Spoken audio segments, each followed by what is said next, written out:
Então vamos começar a nossa apresentação. Algumas pessoas estiveram aqui ontem, outras estão hoje, né? Depois a gente deve tentar disponibilizar todas as apresentações para assistirem, mas a participação ao vivo, como a gente comentou ontem, ela é mais interessante porque ela é uma participação que permite vocês interagirem, fazerem perguntas, inclusive no decorrer da apresentação, a qualquer momento vocês podem perguntar, tirar dúvidas e coisas do tipo, certo?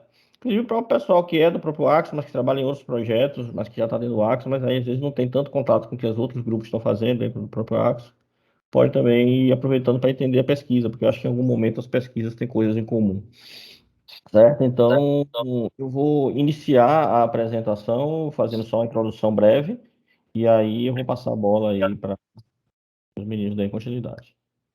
Então, primeiro eu vou dar um conceito, o que seria o futebol de robôs e simulação 3D, né, que é o tema da nossa apresentação de hoje. O futebol de robôs ele é um desafio científico que representa uma classe de problemas reais no domínio de sistemas multiagentes robóticos. O que eu quero dizer com uma classe de problemas reais? Na computação, na teoria da computação, a gente tem o conceito de classes de problemas. São problemas que têm as mesmas características em termos de dificuldade, de coisas que precisam serem resolvidas, tarefas que precisam ser cumpridas, com algumas especificidades em cada problema, mas o algoritmo que resolve aquele problema para um, resolve para todos. Então, na verdade, quando você cria algoritmos, você não cria algoritmos para resolver um problema específico, mas para resolver classes de problemas.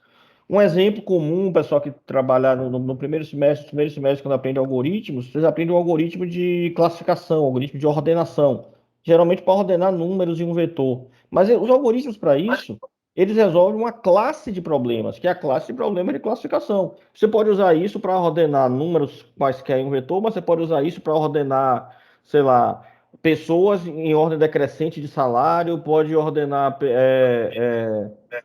sei lá, devedores em relação ao tamanho da dívida ou ao prazo de pagamento da dívida ou qualquer outro valor. Ou seja, o mesmo algoritmo pode ser aplicado a vários problemas diferentes que são agrupados numa classe de problemas que são os problemas de ordenação. Entenderam a ideia de classe? Futebol de robôs é a mesma coisa. Ele é um representante que foi eleito pela comunidade científica mundial como um problema padrão para representar uma classe de problemas que envolvem qualquer sistema multiagentes robótico, certo? E aí a gente vai mostrar alguns exemplos do que seriam esses sistemas. Então, quando você trabalha com futebol de robôs e resolve os problemas do futebol de robôs, você não está resolvendo só os problemas do futebol de robôs. Você está resolvendo os problemas de toda a classe de problemas que fazem parte desse domínio aqui e a gente vai mostrar quais são esses problemas. Vocês veem aí na tela um exemplo de uma tela da simulação 3D. Nós trabalhamos com um simulador para fazer o desafio do futebol de robôs. O desafio do futebol de robôs ele pode ser implementado de várias formas, inclusive com robôs reais, né? E com diversos tipos de robôs diferentes. No nosso caso, a gente utiliza um simulador e um simulador de robôs humanoides, que são robôs como esses que vocês estão vendo aí, robô que tem pernas, braços e tronco e cabeça, né? Nesse desafio, os robôs são dotados de uma câmera que fica na altura da cabeça, como se fossem os olhos, que tem uma visão parcial. Então, eles têm uma visão parcial do campo. Por exemplo, aquele robô número 2 que vocês estão vendo ali, ele está vendo a bola, está vendo aqueles três robôs vermelhos do outro time, mas, por exemplo, ele não está vendo esse robô azul do time dele, que está aqui atrás dele, nem talvez esse 7 vermelho aqui ele esteja vendo, porque ele tem um ângulo de visão de 120 graus apenas, e claro, ele pode girar o pescoço, que aumenta um pouco esse ângulo para ele também. Esses robôs eles têm 23 motores independentes, cada motor controla uma articulação do corpo dele. A articulação é como se fosse, sabe aquela dobradiça de porta que faz, abre e fecha? Isso, assim são as articulações dele, que são articulações consideradas simples, ou articulações universais, tá? Então é como se fosse uma dobradiça de porta que abre e fecha. E aí você tem um motor que controla esse movimento de abrir e fechar. Então esse é todo o controle que você tem sobre o corpo do robô. Não existe comandos do tipo ande, chute, levante, não tem nada disso. Gira a cabeça, não tem. O que você manda são comandos para essas articulações, certo? Então é o único comando que você pode mandar para o simulador para que os robôs executem. E em termos de sensores, além da câmera, ele tem alguns outros sensores. Ele tem um acelerômetro que fica dentro do torso dele, tem um giroscópio também no torso, no torso, né? Bem no meio do torso, do peito do robô. E ele tem dois sensores de força que ficam no pé, na planta do pé, para ele saber, por exemplo, qual é o pé que está apoiado no chão, qual é o pé que não está apoiado no chão. Então é o Foot Resistance Perceptor que dá essa informação para ele, que ele dá basicamente a força normal que está sendo aplicada no pé naquele momento. Então, quando o pé está no ar, não tem nenhuma força normal sendo aplicada. Quando ele está apoiado no chão, você tem uma força normal sendo aplicada, certo? Então você consegue utilizar esse sensor também dos pés. É basicamente essa a estrutura do robô. Ah, ele tem também um sensor auditivo. Ele consegue escutar sons. Só que esses sons, como é que eles são implementados na simulação? Eles são implementados como strings limitados a 20 bytes. Então eu não consigo receber mais do que 20 bytes. E aí tem um atuador também, um comando que você pode mandar, que é o comando de fala. Os robôs podem falar, mas eles podem falar no máximo uma string de 20 bytes. Então a ideia é você criar aquela mesma sensação de um jogo de futebol real, onde as pessoas podem gritar coisas curtas, mas não dá para você, por exemplo, falar um plano completo de ação de 2 páginas, porque aí não tem como você parar no meio do jogo para falar isso, certo? Então você consegue falar frases curtas, mais do que isso você não consegue. E com um canal compartilhado, se vários falarem ao mesmo tempo, o servidor vai escolher um aleatoriamente para fazer com que os robôs recebam, ou que cada robô receba, e as outras mensagens são descartadas. Ou seja, se todo mundo falar ao mesmo tempo, não vai se entender nada na prática, mas alguma coisa pode ser compreendida, tá? Então essa é a, o ambiente da simulação. Então, vou procurar descrever aqui de forma bem sucinta o que acontece. O que seriam essas classes de problemas que eu comentei aqui? Um dos exemplos dessa classe de problemas, que faz parte dessa classe de problemas que o futebol de robôs representa, são os carros autônomos. Se você imaginar que no lugar de cada robô daqueles tem um carro desse, e que esses carros precisam combinar entre eles questões para eles poderem passar por um cruzamento sem haver colisão, você diz, ah, mas tem um semáforo. O semáforo aqui é para pedestre. Com um carro autônomo, você não precisa de semáforo para carro. Eles vão combinar entre eles de quem é a vez de passar no cruzamento e eles vão ficar o tempo todo cruzando aqui uns pelos outros nesse cruzamento. Então, um cruzamento numa cidade com carros autônomos, a não ser que tenha pedestre para atravessar, ele vai ficar o tempo todo com os carros passando aqui, inclusive até muito perto um dos outros, mas maximizando o fluxo nas vias e sem precisar parar para esperar que outros carros passem. Às vezes até parar sem ter carro nenhum para passar, para ver se algum carro vai passar, como a gente faz hoje, né? Então, a ideia é que você vai ou abolir os semáforos ou manter os semáforos apenas para travessia de pedestre. Quando um pedestre apertar aqui, o semáforo vai entrar em ação, mas quando não tiver pedestre, as vias vão ficar liberadas e os carros vão estar trafegando em todos os sentidos, porque eles vão combinar entre eles as ações, certo? Até as faixas, se um carro vai ultrapassar um outro, porque ele está com uma velocidade maior, ele vai negociar com ele essa ultrapassagem para saber, olha, eu ultrapasso pela direita, pela esquerda, pode inclusive flexibilizar as regras de trânsito para ele, para que eles possam combinar entre eles. Então, eles vão estar conversando entre eles e combinando jogadas de trânsito, digamos assim. Então, é a mesma ideia que a gente tem no futebol de robôs e com uma série de outros desafios. Você tem só alguns exemplos.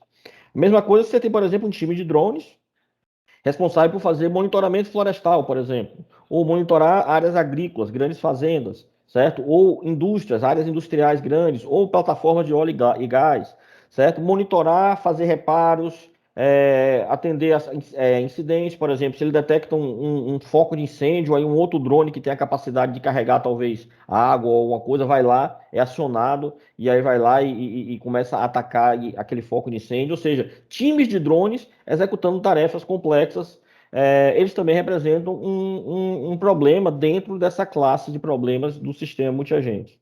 Outro exemplo, agentes de bolsa de valores, tanto os agentes que representam as corretoras, quanto os que representam os investidores, quanto os que representam a própria bolsa de valores, certo? Então, esses agentes também têm interesses, alguns interesses que combinam, outros que competem, né? Então, uma transação que um agente investidor fizer aqui, ela vai ser útil para ele ou não, mas ela pode ser prejudicial ou não para outro investidor, né? Para o corretor, quanto mais o cara opera, quanto mais ele compra e vende, melhor. Então, às vezes, o cara quer ser mais conservador e evita fazer uma venda, e o corretor pode negociar com ele, inclusive tentando convencer esse agente. Eu estou falando de agentes totalmente artificiais, não tem um humano decidindo aqui, eles mesmos decidindo. Ou seja, você confiar os seus investimentos a um agente inteligente, a um software artificial, e ele vai cuidar dos seus investimentos para você. Eles, hoje ninguém faz exatamente isso. Não, mas a pesquisa está caminhando para isso. Por isso que isso é um problema ainda de pesquisa, certo? No dia que você resolver os problemas todos do futebol de robôs, você vai ter um agente desconfiável aqui para a Bolsa de Valores também, certo? Então, é algo que caminha nessa linha. Então, esse é um problema que não envolve robôs reais, robôs físicos, mas envolve os chamados softbots, robôs de software, tá? E o próprio futebol de robôs físicos, com os robôs reais, né? Que também faz parte dessa categoria que a gente está usando os robôs simulados. Muita coisa que a gente faz lá tem como trazer para cá. Isso pode, inclusive, virar parte no futuro não tão longínquo, de uma indústria de entretenimento. As pessoas podem começar a pagar ingressos e as redes de TV comprar direitos de transmissão para assistir, transmitir jogos de futebol e de outros esportes entre robôs, né? Hoje em dia você tem basquete, você tem uma série de outras coisas, né? Não sei se você viu na Olimpíada do Japão, tinha um robô lá, miseravão para fazer cesta. O cara fazia cesta lá do meio do campo, sei lá da casa das outras, o cara fazia cesta. O cara não errava uma cesta nos arremessos. Agora, é claro, ele só fazia cesta, ele não jogava. O jogo do basquete é mais do que fazer cesta, né? É a mesma coisa, o próprio futebol é mais do que fazer gol. Ah, o objetivo é o gol, mas se você não fizer todo o resto que precisa fazer antes para chegar no gol, você não chega. Do mesmo jeito o basquete, né? Uma coisa é um robô sozinho no meio da quadra arremessando. Claro que isso é muito, já é muita coisa que está sendo feita, mas botar os robôs agora para jogar o basquete já seria uma outra história, certo? Então, essa área do esporte robótico ela não é ainda, mas ela tende a se tornar, em um tempo não tão distante, uma indústria de entretenimento. Então, é um tipo de problema também que está nessa mesma classe que a gente está aqui. No nosso caso, na nossa pesquisa, a gente usa o futebol de robôs simulados. Aqui só a arquitetura de como ele funciona. Ele utiliza um simulador, que é um simulador desenvolvido pela comunidade, é um simulador SysSpark, juntamente com o RC S Server 3D, tá? Ele é o RoboCup Soccer Server 3D junto com o SysSpark. O SysSpark ele faz toda a simulação de física e ele é genérico. Eu posso colocar um plugin de qualquer ambiente. Eu posso colocar outros jogos aqui em cima do SysSpark, ambiente de trânsito para simular carros autônomos, o que eu quiser. Ele é um simulador de qualquer coisa, um simulador físico. E o RC Server é o plugin que entra nele para poder fazer a parte do jogo de futebol. Toda a parte de regras de futebol estão aqui. A parte física está no SysSpark. Então é um pacote que vem em conjunto. Ele é software livre, inclusive nós podemos, por fazer parte da comunidade, nós temos o direito de atuar, de desenvolver, de melhorar esse simulador. Então, para quem gosta de trabalhar com simuladores, é uma oportunidade também. Esse simulador roda num computador, esse aqui é um ambiente padrão de execução. Nós temos um visualizador gráfico, que é o RoboVis, ele se conecta por comandos TCP para receber as informações da simulação e transformar isso em imagens para que a gente possa ver os jogos, senão a simulação aconteceria aqui sem a gente ver o que está acontecendo. E você tem os times são implementados como 11 agentes autônomos, ou seja, tem um programa controlando cada robô, tá? Então cada robô é um programa que não se comunica com o outro programa, ou seja, os agentes não se comunicam diretamente. A única forma deles se comunicar é com aquelas mensagens SEI que eles mandam para o simulador, certo? Então essa é a única forma de comunicação. E aqui eu tenho um outro time oponente, que é o time que vai estar também com seus 11 agentes, se comunicando também por rede e por TCP. Então esse é o ambiente que te roda nas competições, tá? Isso aqui que acontece. Ok? Alguma pergunta aí? Todo mundo entendeu qual é a ideia? João Sim, professor. Pedro. Entendi, tudo tranquilo. Mas eu tenho uma dúvida desde que eu entrei na faculdade, desde que eu entrei no Axis, antes de entrar na faculdade, é o Sim. seguinte, qual seria a maior diferença entre o simulação 3D, certo que cada robô é um programa rodando no fundo, mas qual seria a maior diferença desse jogo aqui de um jogo tipo FIFA, que o robô joga sozinho? Ótima pergunta. A diferença está naquilo que eu expliquei no começo, né? Quando eu mostrei aqui. Aqui eu tenho um robô que tem 23 articulações, que são como se fossem dobradiças, e cada dobradiça dessa é controlada por um motor. O comando que o agente que roda lá nos computadores manda para o simulador são velocidades que vão ser aplicadas por esse motor nessa dobradiça, nessa articulação. Dessa maneira, eu tenho que construir os movimentos. Eu não tenho como simplesmente mover um joystick para a direita, para a esquerda, ou dar um comando, vá para a direita, vá para a esquerda, vá para cima, vá para baixo, e ele vai, certo? Então, o FIFA, o PES, esses jogos, eles foram feitos para humanos controlarem. Esse simulador aqui, não, ele é feito para que um agente que controla um robô, controle e controlando um robô similar a um robô real. Num robô real, eu não tenho como dizer para ele, vá para frente, certo? Você até pode chegar depois que alguém desenvolver todo o software que controla o corpo e esse software entender um comando lá para frente e traduzir esse comando em controle, certo? Enquanto o pessoal, a Nighthome faz isso, por exemplo, você dá um comando de voz para Bill pedindo para ele ir para um lugar, vir para um lugar, Você vai ter que traduzir isso em comandos que controlam lá o Arduino, mandam para o Arduino, que por sua vez vai controlar os motores das rodas para fazer as rodas se mexerem. Só que lá você tem duas rodas, não é isso? É, aqui a gente tem 23 motores. Enquanto lá na Home você tem dois motores, aqui você tem 23 motores. E é o controle coordenado desses motores que vai fazer o movimento acontecer. Então, o movimento, quando você vê o robô andando, correndo, caminhando, isso tem todo um projeto de pesquisa para fazer só com que ele ande, com que ele caminhe, com que ele levante, com que ele chute. Tudo isso aí, cada um desses é um projeto. Os meninos vão falar de cada projeto desse na sequência. Entendeu? Entendi, perfeito. Perfeito. Valeu, obrigado. Mais alguma dúvida, gente?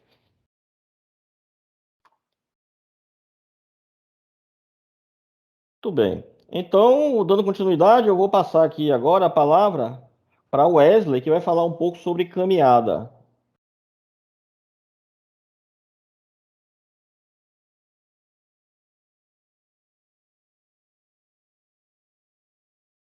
Wesley, liga o seu microfone. Opa, tava falando com o microfone desativado. Eu imaginei. Tá bom. Boa tarde a todos. E eu vou falar um pouco sobre a caminhada, né? Basicamente a caminhada, eu posso dizer que é o movimento mais básico no futebol de robôs para os agentes, para os robozinhos. Porque sem a caminhada ele não vai conseguir fazer as estratégias, se posicionar, nem chutar, nem nada, né? Ele só vai ficar parado. E por conta disso, ela é a base de todas as estratégias. E como o professor já falou algumas vezes, o desafio da caminhada não é como nos jogos, que a gente direciona o personagem para a posição que a gente quer, dando um comando simples. A gente tem que dar comando a cada motor do robô, aos 23, para que ele faça o movimento que a gente deseja. E quando a gente consegue que ele execute esses movimentos, a gente pode utilizar a caminhada para usar as estratégias, como vocês podem ver na segunda imagem à direita, que cada robô ele tem seus objetivos dependendo da situação que está acontecendo. Aqui está no ataque e eles querem fazer o gol, e alguns jogadores vão se posicionando para fazer essa cobertura da bola, enquanto outros vão direto para a bola para poder empurrar a bola para o gol. E assim vai, junto com a caminhada e outras estratégias para poder chegar ao objetivo final, que é fazer gols e defender também o gol aliado. Pode ir para a próxima. Próximo. Tranquilo. E eu trouxe esses pontos, que são os principais pontos para que a caminhada aconteça. Assim, para falar por cima disso, porque tem outras variáveis, mas essas são assim as mais importantes, que é o ZMP, o centro de massa e a cinemática inversa.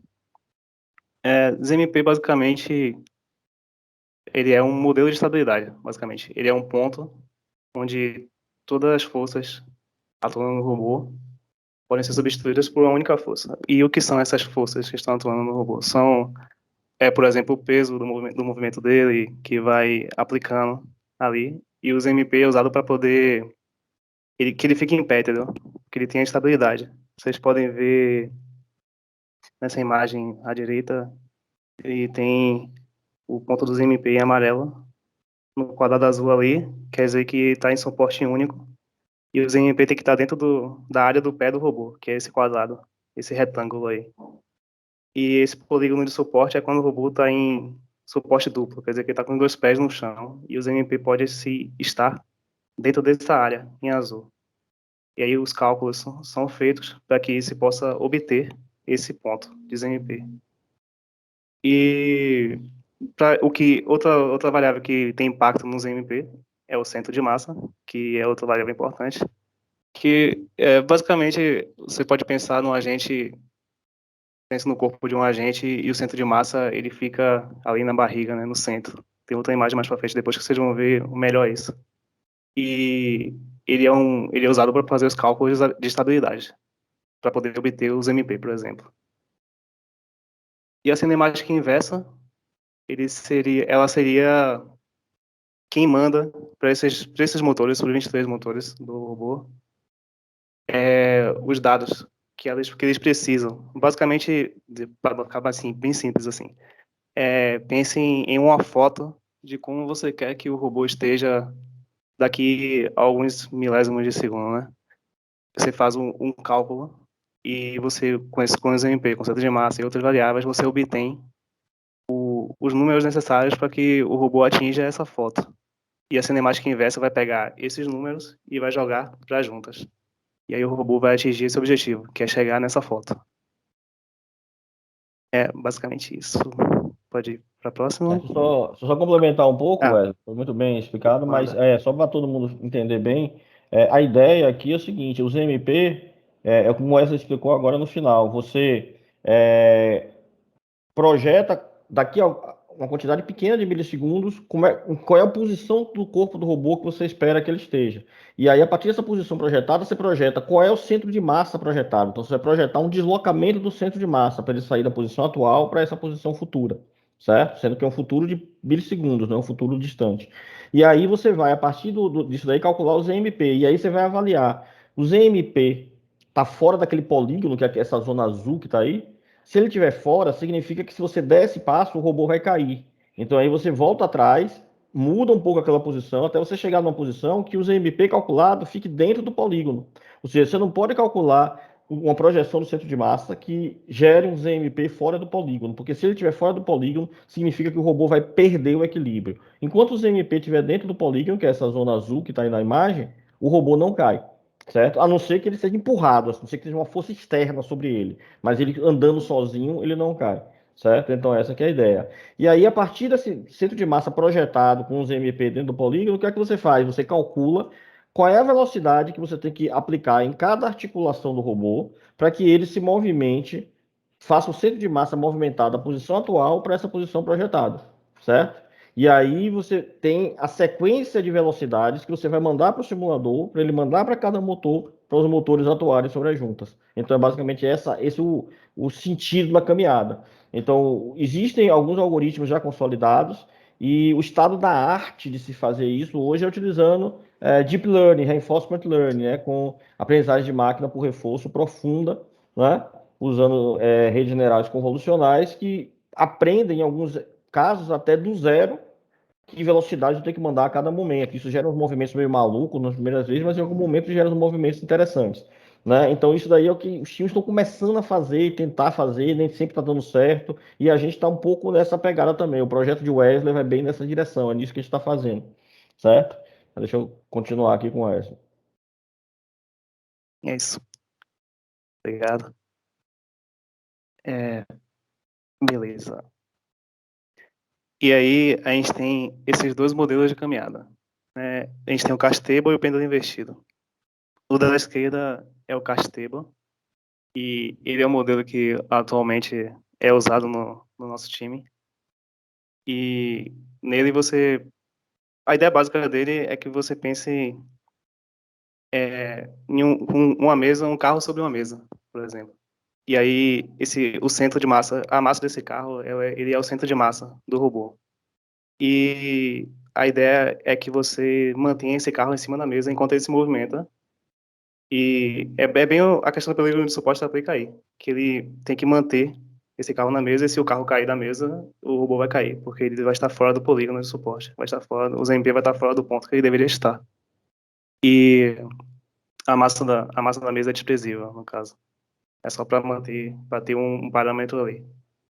E o pêndulo invertido, ele tem esta vareta segurando a massa, e os MP seria a base dessa vareta. Eu posso falar duas diferenças entre ele. Assim, as mais importantes de falar é que, primeiro, que como você pode ver, o castebo, a mesa, ela nunca vai mudar de altura. Ela sempre vai manter ali a mesma altura. O carro vai estar sempre dando só para a direita e para a esquerda ali. Isso quer dizer que o centro de massa tem que manter uma altura sempre fixa. E isso é ruim porque isso causa limitações na caminhada. E um outro ponto, e no pêndulo invertido não tem isso, porque o centro de massa pode ser variável, que a vareta ela tem uma dobradiça ali, que você pode ver que ele vai para cima e para baixo, para um lado e para o outro. E outra diferença é que o castebo ele trabalha em duas dimensões, né, que é x e y. E o pêndulo invertido ele trabalha em 3 dimensões. E a vantagem que isso traz é que o pêndulo invertido ele tem mais facilidade para fazer, por exemplo, caminhada omnidirecional. Uma caminhada omnidirecional seria, por exemplo, para ele caminhar para os lados, ele pode, por exemplo, estar andando para frente e caminhar um pouco para os lados também. E no castebro, o robô ele tem que virar o corpo para poder andar para os lados. E isso daria uma vantagem já. E como o professor já falou, meu projeto, eu estou tentando fazer essa transição do castebro para o pêndulo invertido. E o futuro do projeto seria a aprendizagem por reforço, que vai ser o tema do próximo slide. Pronto. E o que seria aprendizagem por reforço, né? Basicamente, é um treinamento. Ou seja, eu vou roubar um pouco aqui o que o professor Marcos falou na disciplina de IA. Seria você adestrar um cachorro, por exemplo. Você vai ensinar ele a fazer certos comportamentos. E se ele fazer o que você quer, e você dá recompensas a ele. E se caso ele não faça, você vai dando consequências. E assim ele vai se adaptando, porque ele vai querer sempre ter recompensas. A aprendizagem por reforço é isso, é o robô, o agente, se comportando de uma maneira que ele ganhe recompensas e que ele vá acrescentando esse número de recompensas, quer dizer que ele está meio que pegando o comportamento que a gente quer que ele tenha. E para que eu poderia usar a aprendizagem por reforço para caminhada? Tem para duas coisas. A primeira seria se eu quisesse que ele aprendesse a caminhar do zero. Eu não vou dar nenhum modelo para ele e eu só defino as recompensas e as consequências e outras coisinhas. E aí ele vai aprendendo a caminhar com isso e vai se adaptando, vai aprendendo meio do jeito doido, de qualquer jeito, para que ele consiga ter uma caminhada que tenha boas recompensas, no caso. Se as recompensas forem bem estabelecidas, então ele vai ter uma caminhada boa. Se não for bem estabelecida, a caminhada pode não ser tão interessante. E a outra forma de usar a aprendizagem por reforço nas caminhadas seria se eu pegasse um modelo que eu tenho já e utilizasse a aprendizagem por reforço para poder definir os parâmetros desse modelo. No caso, eu daria, por exemplo, as variáveis que esse modelo tem, por exemplo, os valores de juntas e tal, e ele vai definir esses valores, vai tentando definir para conseguir uma caminhada estável com as recompensas que eu vou dando e com as consequências também. E aí ele vai se adaptando com esse modelo e as variáveis para que ele me tenha como saída as melhores variáveis para que eu tenha uma caminhada mais estável possível dentro dos objetivos que eu quero. Na internet tem muitos exemplos de caminhada por reforço. Eu tinha até um vídeo aqui que, se você quiser, eu posso mostrar que tem na internet. Compartilhe sua tela e mostre o vídeo, Wesley. Deixa eu mostrar aqui. Compartilhar. Aqui, achei. Conseguem ver? Sim. Aqui, por exemplo, tem esse vídeo aqui do Tech Insider, que seria o robô, ele aprendendo a fazer a caminhada, e essa caminhada aqui foi depois de muito treinamento, com certeza, que ele foi adaptando ela para poder cumprir os objetivos, que são esses obstáculos, que seria passar por esses obstáculos, no caso. E tem momentos aqui do vídeo que ele vai mostrando que os obstáculos vão ficando mais complexos e que a caminhada vai se adaptando a eles, vai botando terrenos diferentes para que o robô consiga caminhar em todos os tipos de terreno que eles queiram, que ele vai pulando.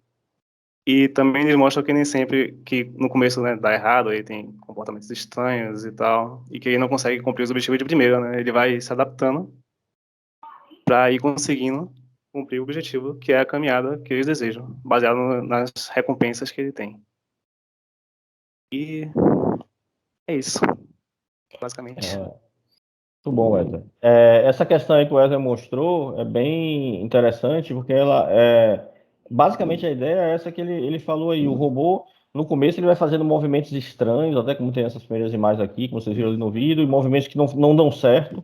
E ele tenta, o que o aprendizado do reforço faz é que ele, quando a coisa não dá certo, ele recebe o chamado recompensa negativa, que é como se fosse uma espécie de punição por ter feito algo errado. E aí ele vai tentar agora uma coisa diferente, então ele vai tentando coisas diferentes até que ele começa a receber recompensas positivas. Então ele vai fazendo coisas que não funcionam até que ele recebe coisas, opa, aqui eu estou dando recompensas positivas. Ele diz, opa, agora eu estou indo bem. Certo? Agora eu estou correndo, agora eu estou andando, agora eu estou conseguindo ser bem sucedido. Quando eu esbarro no obstáculo, eu recebo recompensa negativa, eu começo a fazer outras coisas, continuo esbarrando, até que alguma hora eu faço alguma coisa que deu certo. Aí eu digo, opa, é por aqui o caminho. Então isso daí envolve bastante treinamento, né? Isso usa a tecnologia que vocês viram ali no vídeo que o Wesley colocou, chamado Google AI DeepMind, né? Que tem a versão em software livre publicado pela empresa OpenAI, que é uma organização que torna disponível para uso livre pelos pesquisadores o OpenAI Gym, que Gabriel vai falar mais na frente. E nós estamos justamente usando isso aqui no Axis, ou seja, o que todo mundo na Google, no mundo inteiro, está usando para fazer o que há de mais avançado em termos de tecnologia de inteligência artificial, é o que nós também estamos trabalhando hoje aqui no Axis, nesses projetos aqui, inclusive desse projeto do Wesley. Alguma pergunta, gente? Posso falar? Pode sim. Boa tarde. O aprendizado de cada robô, no caso, os 3 exemplos que foram dados, dá para mesclar em algum momento? Você fala o aprendizado de quais 3 exemplos? O que mostrou agora na apresentação? Tipo, um robô consegue Sim, desviar, sim, sim. pode Sim, sim, sim. pular, Você consegue ir generalizando as políticas. Você pode aprender várias políticas de controle separadas para o robô, e você pode ter uma outra coisa que você pode usar aprendizado também, que é escolher quando usar cada política, certo? Aí eu vou pegar o exemplo que o pessoal, eu já vi outros times que apresentaram no simpósio que a gente participa, na RoboCup, para chute. Às vezes os caras treinam chutes, mas ao invés de ele treinar um chute genérico, eles treinam chutes para alcances diferentes. Por exemplo, um chute para um alcance que vai de 0 até 4 metros, outro chute para um alcance de 4 a 8 metros, outro para maior do que 8 metros. E aí ele vai ter um algoritmo que vai aprender quando é mais conveniente usar cada um. E esse aciona dependendo da análise do ambiente, você pode ter uma outra política de controle aprendida também da mesma forma para escolher as políticas que você aprendeu separadamente. Então você aprendeu uma outra política que faz a junção das outras 3 ou das outras 4. Entendeu? Entendi. Bem legal isso. Você tanto pode Obrigado. aprender, que é o que acontece nos problemas mais complexos, como você pode programar algoritmicamente, se você tiver poucas opções. Se você tem poucas políticas, você pode usar um algoritmo com condições, com ifs mesmo, e você vai definir. Mas se você realmente tiver um problema mais complexo, você vai ter que fazer com que ele aprenda uma política. A gente, inclusive, tem projetos para isso também, certo? A gente vai falar mais adiante. Quem mais está com a mão levantada aqui? Boa tarde, senhor Thiago. Tá, diga, Thiago. Parabéns, Wesley, pelo trabalho. Eu fiquei na curiosidade para saber o que seriam essas recompensas. Você quer responder, Wesley? Pode ser. Essas recompensas, assim, basicamente seriam o que você quer que, dependendo do objetivo que você quer que o robô complete.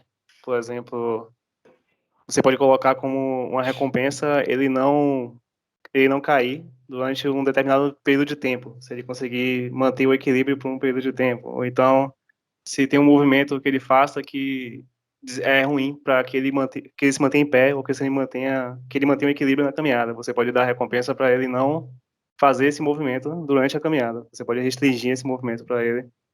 E caso ele faça esse movimento, ele vai ter uma consequência, né? Menos pontos, no caso. Pode ser um sistema de pontos ou qualquer sistema que você queira botar ali. Assim, Então, basicamente é isso. É basicamente isso mesmo, Wesley. Eu acho que Gabriel vai mostrar melhor como isso funciona, que ele vai mostrar o OpenAI Team, mas basicamente são números que você vai passar. Agora você cria, faz parte do seu projeto, você criar o seu modelo de recompensas. Ele é próprio de cada projeto de treinamento. E aí, nesse modelo, pode ser um sistema de pontos, onde você, para cada condição, estabelece uma quantidade de pontos positivos ou negativos, que vão ser retornados para o robô, né, para o algoritmo de treinamento, na verdade. Ou você pode ter, inclusive, uma função matemática, que a partir de uma situação, ela calcula qual é a recompensa. Nos dois casos funciona, entendeu? Então você vai definir, só que isso é criado para cada coisa. Na recompensa é onde você bota o viés do aprendizado. Porque todo aprendizado de máquina tem uma coisa chamada viés.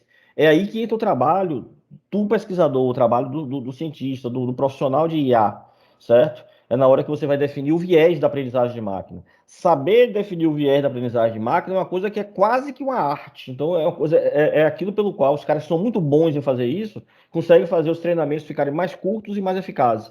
E esses caras são os caras bem valorizados hoje profissionalmente, porque é uma coisa que é quase artístico ainda, não é uma coisa muito sistemática essa definição desse viés, certo? E depende muito de cada caso, é uma coisa bem coisa. Então a gente treina, os meninos aqui estão aprendendo a fazer isso justamente através desses projetos, certo?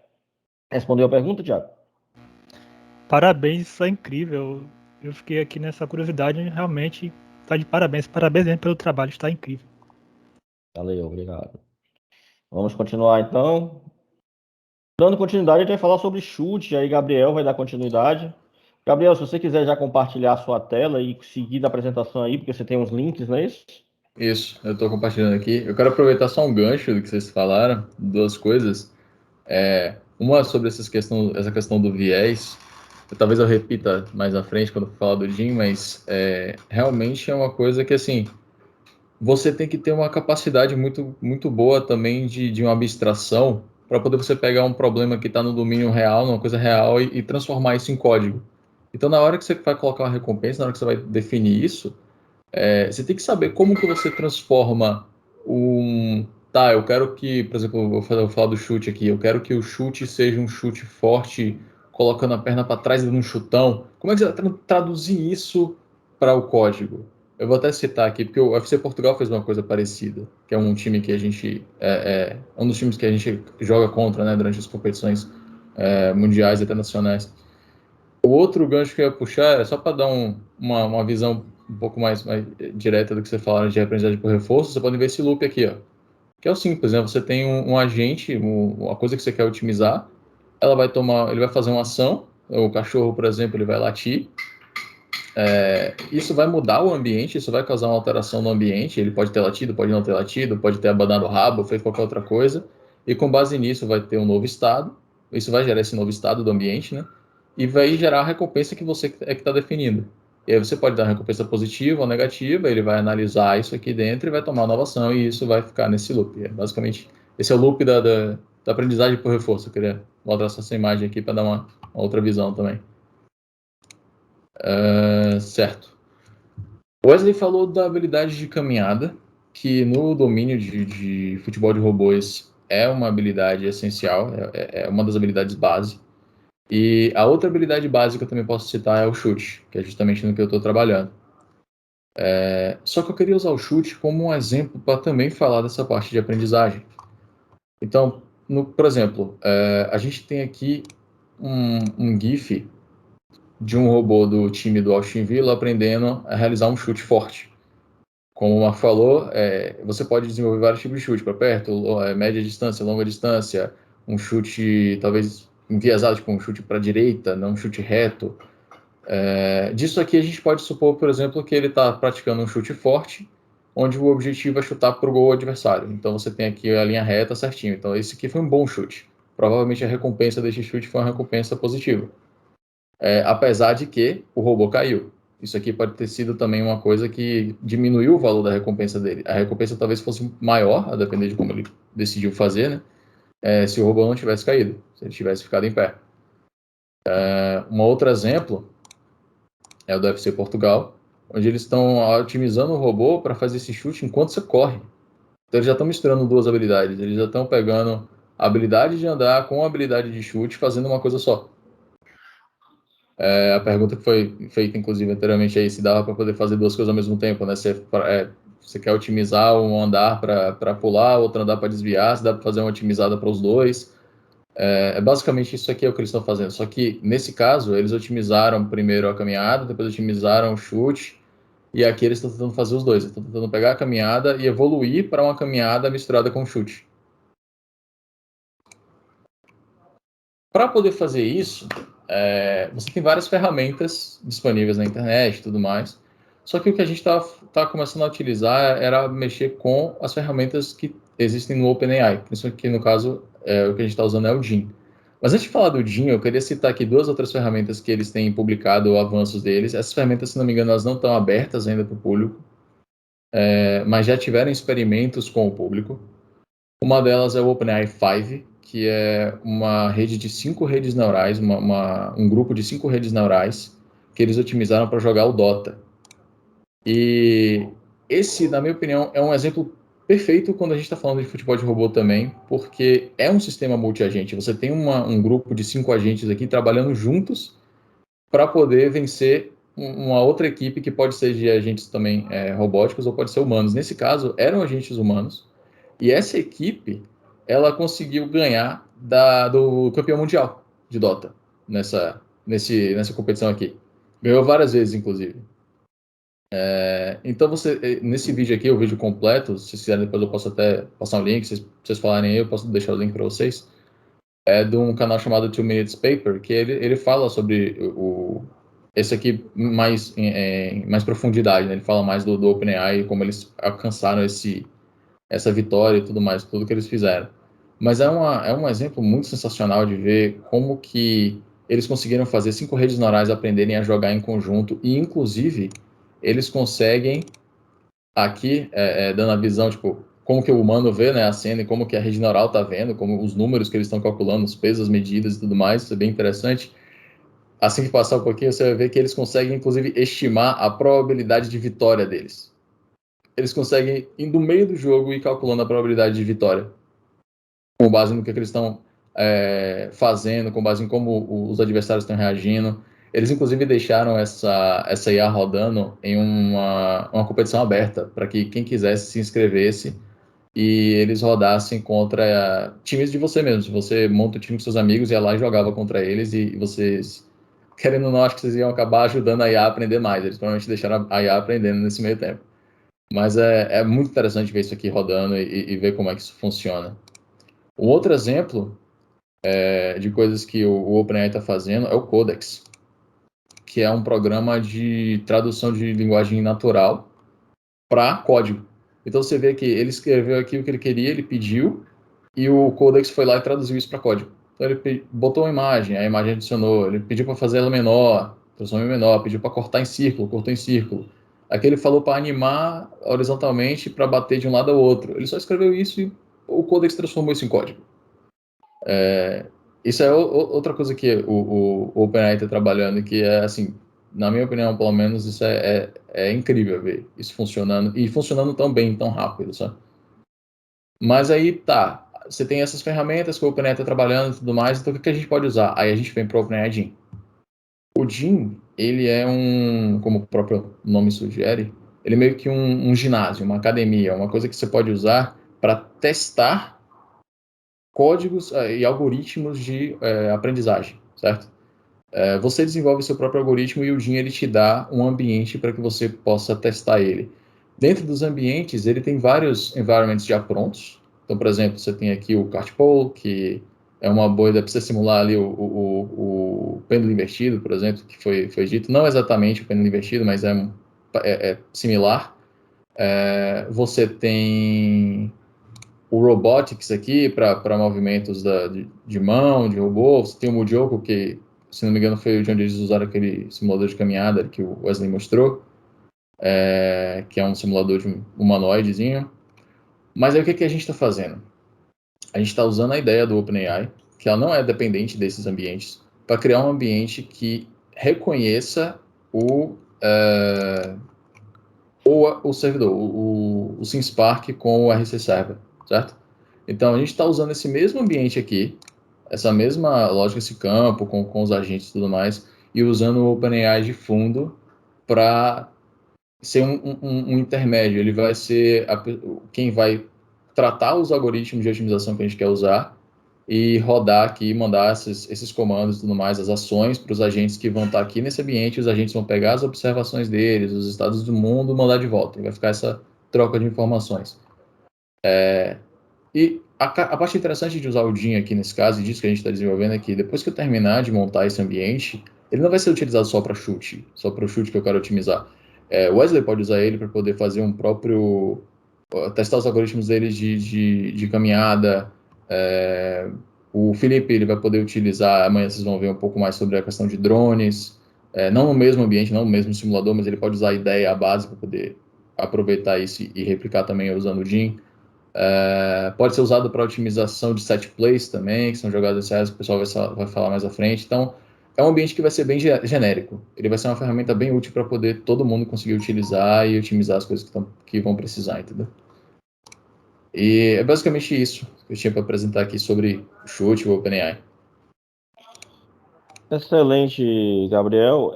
Eu complemento aí essa apresentação de Gabriel dizendo que esse ambiente do OpenAI Jim, que Gabriel está terminando de trabalhar, o Rafael também, que é voluntário nosso também, ele não está na apresentação porque ele tinha outra situação nesse horário, não podia estar aqui agora, mas ele também trabalhou com o Gabriel aí, e ele também vai trabalhar num projeto de aprendizagem, justamente já um pouco mais no alto nível, né? Ele vai trabalhar num projeto para escolher o melhor chute, exatamente aquele exemplo que eu dei, é o projeto do Rafael. E esse ambiente que a gente está desenvolvendo, ele tem uma vantagem. Você vai dizer, mas o pessoal de Portugal, será que eles não usaram isso? Eles usaram. Só que nos papers deles, eles publicaram já uns 3 papers, tanto da parte de chute quanto de caminhada e corrida, onde eles usaram o OpenAI Jim. Só que eles criaram um ambiente proprietário que é bem intrincado com o código deles. E esse ambiente, por ser totalmente dependente do código deles, ele não é público, certo? Então ele não tem, o código não está aberto. Então eles dizem o que é que eles usam, mas ninguém pode usar o que eles usam porque só o código não é aberto. Existem 2 iniciativas em andamento no mundo para tornar esse ambiente com a simulação 3D aberto. Uma é a nossa, a outra é da Universidade de Texas at Austin. Todos 2 já foram apresentados agora na RoboCup em julho, como na parte do desafio técnico, onde a gente apresenta as nossas principais pesquisas recentes. O Gabriel apresentou esse trabalho dele, que é um trabalho ainda em andamento, mas que está na reta final. Já era para ter acabado, mas você sabe que programação geralmente tem aquela coisa no final que engasga, que dá um bug, um erro, uma handled exception que não deveria dar, né? Coisas irritantes que nos assombram desde sempre. Coisas de programação, né? Que é complicado, que atrasa. E o ambiente lá do pessoal do Texas também que não está completo. Eles apresentaram também como a gente, a ideia, certo? Só que pelo que eu entendi, que eu percebi da demonstração, os 2 trabalhos estão em desenvolvimento. Né? Inclusive, eu falei com o Gabriel para a gente terminar de correr, porque se a gente terminar de fazer, a gente vai tornar esse ambiente público, a gente vai publicar no nosso Git público, e ele vai ser uma das contribuições nossas para a comunidade. Isso também vai gerar publicações e isso vai gerar um reconhecimento internacional, porque é provável que vários grupos do mundo inteiro usem esse ambiente que o Gabriel está terminando de produzir. A gente já fez isso no passado, quando a gente trabalhou com a outra liga que não existe mais, que era a simulação de realidade mista, onde nós desenvolvemos um simulador que se tornou o simulador oficial da competição. Então não só era usado pela competição durante os eventos, como os times do mundo todo usavam o simulador. Então a gente forneceu um software para o mundo inteiro, né? E hoje, até com mais maturidade, ao publicar, a gente vai publicar, mas vai registrar esse software, usando até o apoio da Agência de Inovação da UNEB, certo? A gente vai patentear a ideia do software, porque é uma ideia nova, ninguém fez no mundo isso daí. Então a gente vai patentear essa ideia e a gente vai ter os direitos da ideia. Não que isso vai dar nenhuma vantagem direta, imediata, mas isso vai dar um reconhecimento. As pessoas vão usar e vão precisar citar e referenciar. E isso daí é o que eu sempre falo até para os meninos aqui. Você fazer coisas que muita gente no mundo licita, isso para você equivale a muito currículo. Você passa a ser um profissional conhecido por muita gente. Você muda de patamar. E é esse tipo de oportunidade que eles ganham aqui no Axon, né? De você fazer coisas grandiosas realmente. Imagine, daqui a poucas semanas ele pode estar publicando a primeira versão desse ambiente de maneira independente de um código, que vai poder ser usada por qualquer grupo de pesquisa do mundo e vai ser o primeiro. Nós seremos o primeiro grupo de pesquisa do mundo a tornar isso público e fornecer isso para a comunidade científica. Então percebam que isso daí são coisas grandiosas que a gente consegue fazer e que consegue, por exemplo, o Gabriel, isso gera um currículo absurdo. Ele já esteve apresentando essa ideia para uma comunidade de pessoas notáveis na área, certo? Pessoas que permitem ele, inclusive, escolher qual é o país que ele vai querer trabalhar depois que ele se formar, certo? Entre várias opções, entre a América do Norte, Europa e outros tantos cantos. Certo? Então, só o fato de você estar envolvido nisso daí modifica seu patamar de currículo e modifica até suas aspirações profissionais. Se antes seu sonho era arranjar um empreguinho numa software house aqui em Salvador, você pode pensar muito mais alto, certo? Porque você está indo, ou pode continuar com o mesmo plano original, porque o que importa é a sua decisão. Mas o importante é que isso lhe dá liberdade de escolha, porque você vai ser conhecido por todo mundo pela qualidade do seu trabalho. Então você vai escolher o que quer fazer, onde quer fazer, com quem quer fazer e como quer fazer. Você não vai pegar o que aparecer, certo? Porque você vai estar qualificado para realmente ter o controle da sua carreira profissional. Então é nesse ponto aí que eu acho que é um dos grandes ganhos quando você trabalha em projetos como esse aqui. Vamos dar sequência aqui e vamos chamar Jadson, que vai falar um pouco para vocês sobre agora a parte de estratégia. A gente falou sobre movimentos e falamos de 2 exemplos de movimentos que a gente está em andamento do trabalho hoje, mas a gente tem ainda demandas reprimidas que não estão nem projetos nem iniciados para trabalhar com outros movimentos, por exemplo, movimentos de goleiro, lá, de você fazer o goleiro saltar e defender uma bola e etc. A gente tem demandas de fazer trabalhos como esses, certo?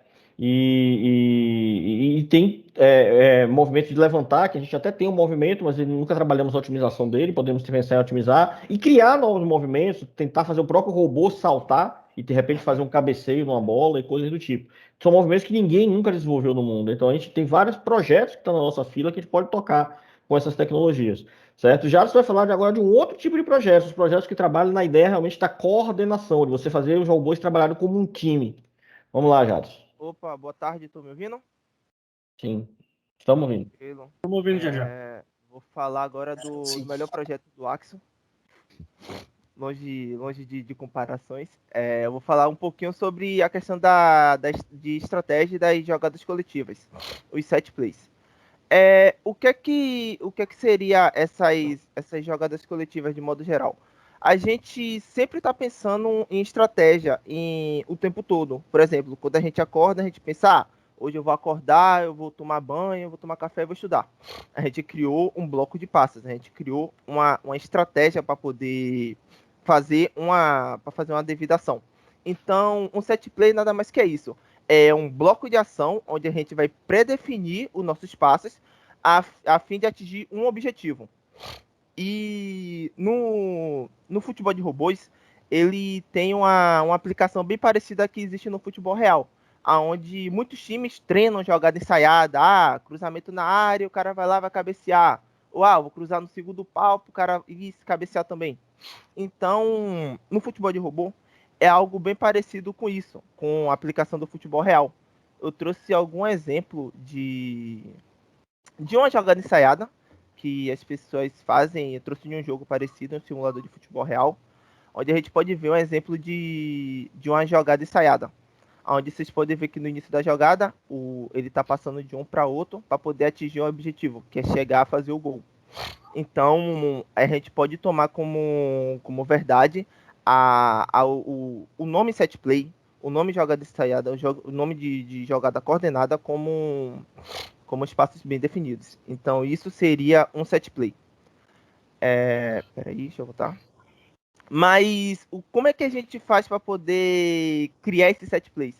No futebol de robô, não é da mesma forma, a gente precisa alimentar os robôs, a gente precisa ter algum lugar para poder criar e meio que ensinar os robôs a poder fazer essas jogadas, a poder desenvolver esses tipos de passos, esse tipo de coordenação. Então, para fazer isso, a gente utiliza uma ferramenta chamada S-Planner.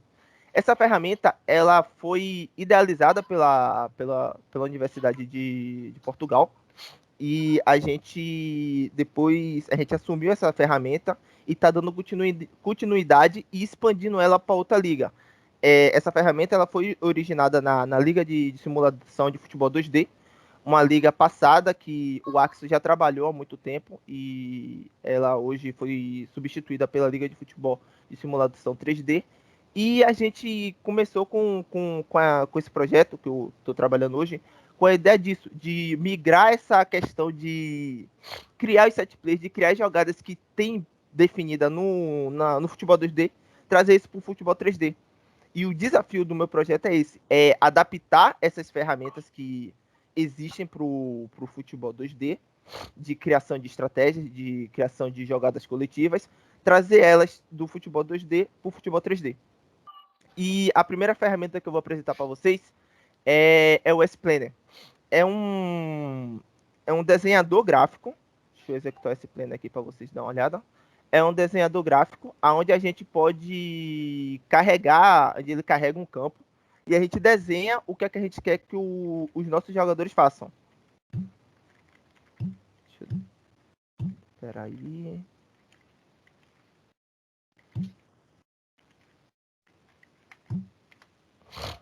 Então, aqui eu tô carregando esse planner para mostrar para vocês como é que ele é, onde é que a gente pode, aqui a gente pode desenhar, a gente vai definir quantos jogadores a gente quer que participe da jogada, quantos oponentes a gente também quer que participe da jogada, e a gente vai desenhar o que é que a gente espera que o time como é que a gente espera que o time se comporte devido à situação que ele se encontre parecida com o que a gente desenhou. Então a gente vai escolher a situação do jogo, a região do jogo onde é que vai estar acontecendo, e com isso a gente vai desenhar o que é que a gente espera que o time faça. Após esse desenho dessa jogada, esse desenhador gráfico, essa ferramenta, ela vai nos gerar um código baseado em S-Expression, que é uma sintaxe propícia para poder uma linguagem propícia para que uma linguagem de set plays. É uma linguagem também desenvolvida e adaptada pela Universidade de Portugal para poder a gente conseguir compreender o que o desenho passa e transformar ele em código para fazer com que o time execute. E essa execução ela depende de outra ferramenta, que é a FC Portugal Set Plays Framework. O que é que seria isso? Pense como que se essa ferramenta, essa framework, ela fosse uma biblioteca, fosse um idioma com que a gente fez o nosso time de futebol de robôs se adaptar a entender para poder executar as jogadas. Ou seja, a gente vai desenhar algo no S-Planner, o S-Planner vai nos gerar um código, vai nos gerar uma linguagem, e a gente vai poder fazer com que essa linguagem seja lida pelo nosso código do time através dessa framework, através desse interpretador de código, que a gente implementou ele dentro do código do time. É toda uma biblioteca. Aqui eu vou trazer um exemplo de uma jogada criada no S-Planner. Essa jogada é uma ação criada nesse planner que a gente fez. E a gente fez isso, ele nos gerou um código naquele S-Expression. E aí a gente passou esse código para a nossa biblioteca do time para fazer com que o nosso time execute. Onde você está vendo que, da mesma forma que a gente tinha lá no S-Planner, aí o jogador número 3, ele vai executar um passe para o jogador mais distante aqui, que é o número 5. Tanto que você está vendo o número 5 se posicionando na direção onde ele está marcando, que é a região onde ele foi presetado para ir, e é onde o jogador número 3 vai executar o passe. E hoje o projeto hoje se encontra na situação em que a gente está finalizando as nossas, verificando as nossas ações e finalizando para poder criar diversos set plays, porque vai tornar para tornar a quantidade de jogadas com que nosso time pode executar maior, onde a gente vai ter uma gama maior de jogadas para poder executar. Acho que basicamente isso. Na ideia da estratégia, a gente cria as jogadas, a gente desenha as jogadas nesse planner e a gente passa as jogadas para dentro da nossa biblioteca, para dentro da framework, com que ela possa alimentar a framework e ela consiga fazer a execução das jogadas em si. E tem a questão da inteligência, que vai ser o próximo tópico que vai ser apresentado, onde como selecionar as jogadas que melhor se adequam na situação do jogo, que vai dar continuada para o próximo colega. Obrigado, Jadson. Alguma pergunta, gente?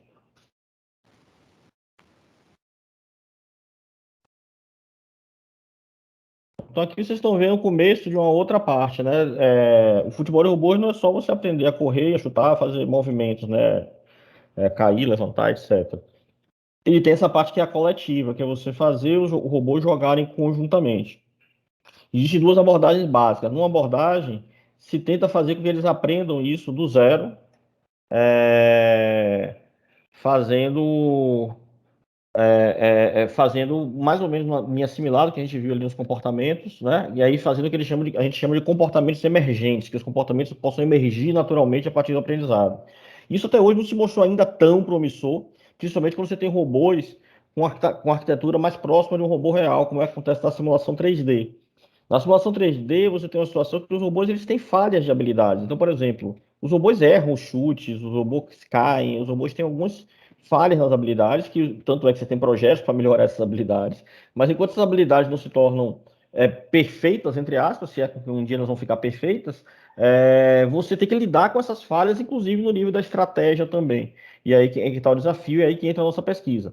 A maioria dos grupos de pesquisa que trabalham com essa parte de estratégia, eles não usam tanto a simulação 3D, eles usam a simulação 2D. Existem alguns que usam a simulação 3D, mas a maioria está na simulação 2D. A simulação 2D, ela considera cada robô como sendo um pontinho perfeito, que tem chute perfeito, caminhada perfeita, tudo perfeito. E ele cuida realmente só da estratégia. Então a estratégia que ele desenha funciona, certo? Porque o robô vai conseguir executar os movimentos. Aqui eu tenho que pegar essas estratégias e fazer com que elas funcionem com um robô que erra chute, com um robô que demora para chutar, com um robô que não tem um chute muito preciso, certo?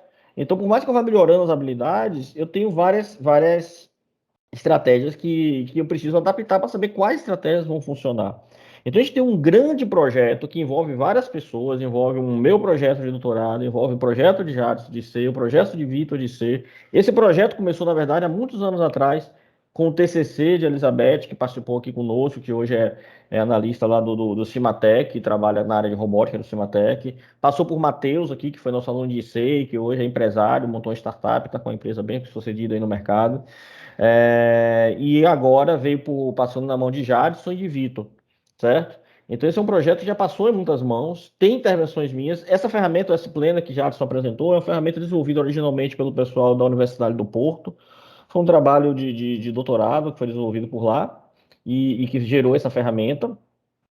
A ferramenta está pública no repositório, só que tem muito tempo que ninguém dá manutenção, porque eles não deram mais continuidade, e ela nunca foi muito usada para 3D. Alguns anos atrás, o professor João Fábio ele fez um projeto onde ele foi o primeiro a adaptar essa ferramenta para simulação 3D. Eles até também têm um time que participa aqui na competição local, que é o Capivara, lá do time conjunto da TFPR e da UFPR, né, das Universidades Federais lá de Curitiba. E só que ele também só fez esse projeto para adaptar e não deu continuidade. Aí a nossa aluna aqui, Elizabeth, ela pegou o trabalho do Fábio, deu continuidade e adaptou ao nosso time e avançou um pouco mais o trabalho que eles fizeram lá em Curitiba. Tá? E aí daí a gente veio avançando várias coisas. Nós já modificamos essa ferramenta para criar novos comportamentos que ela não tinha antes, que eram importantes para a simulação 3D, que talvez não fossem na simulação 2D. E aí fomos adicionando isso. Isso já gerou publicação de artigo em revistas aí da Springer Nature e outras coisas do tipo. E nós estamos também, como o Jadson falou, na fase final de validar os últimos bugs, os últimos comportamentos, para que essa ferramenta possa rodar esses novos set plays com esses novos comportamentos, certo? Em paralelo a isso, o RoboVis, aquele visualizador que eu falei ali, também já foi modificado por mim para que ele possa congelar uma situação de jogo e pegar aquela situação e reproduzir dentro do S-Planner, que é o que a gente chama de demonstração. Eu capturo como se tivesse um print screen da tela, só que não é um print screen, porque ele vai pegar de um software e jogar para o outro. Então, eu abro o S-Planner já com a situação inicial igual a de um jogo real. Para que isso? A ideia é a gente utilizar uma estratégia de crowdsourcing. A gente vai colocar isso público na internet, a gente vai pedir que as pessoas, não só que trabalham com o futebol de robôs especificamente, esses também, mas qualquer pessoa, até que só entenda de futebol, ou acha que entenda de futebol, possa assistir jogos dos robôs, ver as situações que os robôs fizeram besteira, e ele pode voltar naquela cena, fazer o print da cena, vem para o S-Plane e ele diz, olha, é para você ter feito isso, ele vai lá e desenha a jogada. E aí isso vai gerar um grande dataset, aí com centenas de set plays, e aí o nosso trabalho que vai vir, que Vitor vai explicar um pedaço agora, e depois eu posso complementar também, é você fazer com que esse time aprenda, dado um conjunto aqui de centenas de set plays, quais são os mais adequados para cada situação de jogo, considerando as habilidades dos meus robôs, certo? Se eu não tenho chutes tão bons, eu vou escolher o set plays que funcionam para robôs que não têm chutes tão bons, e por aí vai, certo? Então, essa é a ideia da gente capturar um pouco do que a gente chama de inteligência intuitiva do ser humano, porque ninguém vai parar para planejar um algoritmo de estratégia, mas as pessoas vão ver, se fosse eu jogando, aí eu ia fazer isso, então eu ia pegar aquela decisão instintiva que o cara teria ali, certo? E capturar essa chamada inteligência instintiva do ser humano, através dessas recomendações diversas, que é a ideia do crowdsourcing, e vamos usar isso para ver daquilo o que é que serve para os robôs e do que serve quando usar cada coisa. Então esse é um projeto completo certo? Então, são vários projetos que se unem nesse projeto maior, completo. Todos eles estão na fase final de convergência. Até o final desse ano, eles todos estarão encerrados, certo? Então, todos eles estarão concluídos e a gente vai fazer outras coisas como continuidade desses projetos e outros trabalhos nessa linha aí da estratégia. Mas Vitor vai falar um pouco sobre essa parte da aprendizagem e vai comentar um pouco mais. Eu posso ir passando os slides aqui, quando você for mostrar, se você for mostrar algum vídeo, aí você fala, Vitor. Tranquilo. Estão me escutando? Estão me escutando bem?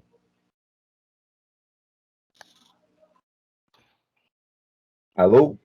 Estamos escutando, sim, pode falar. Pronto. Boa tarde, gente.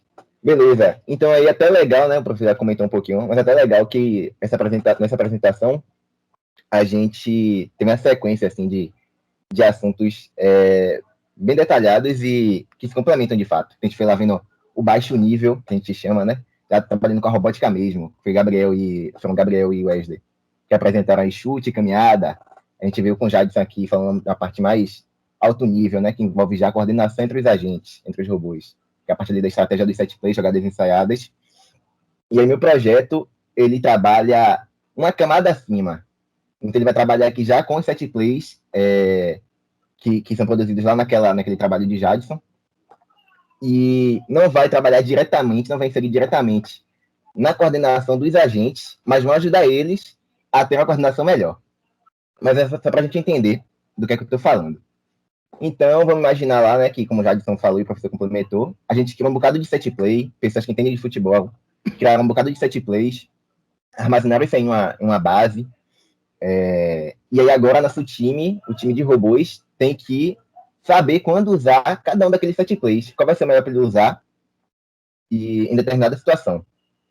Então, a necessidade de se escolher um daqueles set plays surge realmente daí, né? A gente tem muitos set plays, tem aumento do volume de set plays. As partidas de futebol são dinâmicas, então eu não tenho como dizer que jogando contra o time de Portugal, no minuto 3 de jogo, a bola vai estar em determinado lugar, meu time, meus agentes vão estar em posições exatas e os oponentes também. Eu não tenho como dizer isso, cada jogo é um jogo.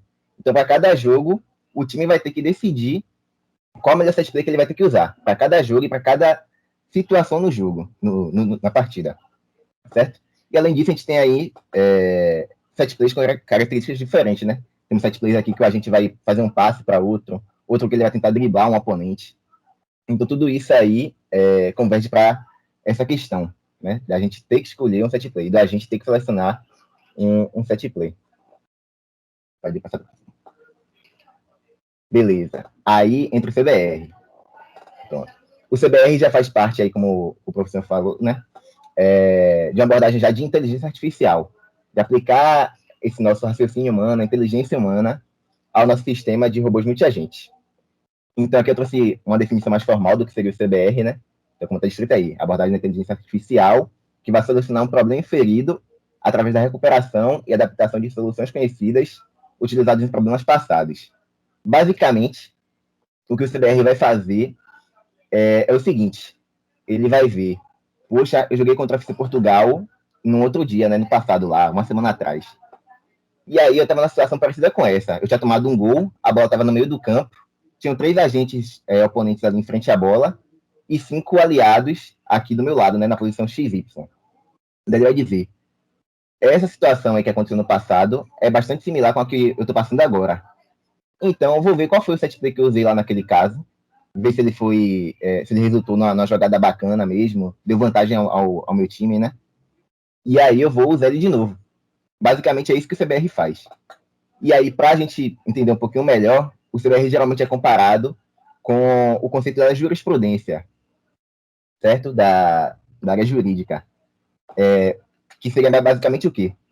Basicamente é aquele processo em que o juiz, para determinar uma pena, para inferir ali uma pena a alguém, né? Dali a resolução de um processo, ele vai se basear nas penas que já foram aplicadas nas resoluções de processos passados, similares ao que ele está passando agora, né? O problema que ele está enfrentando agora.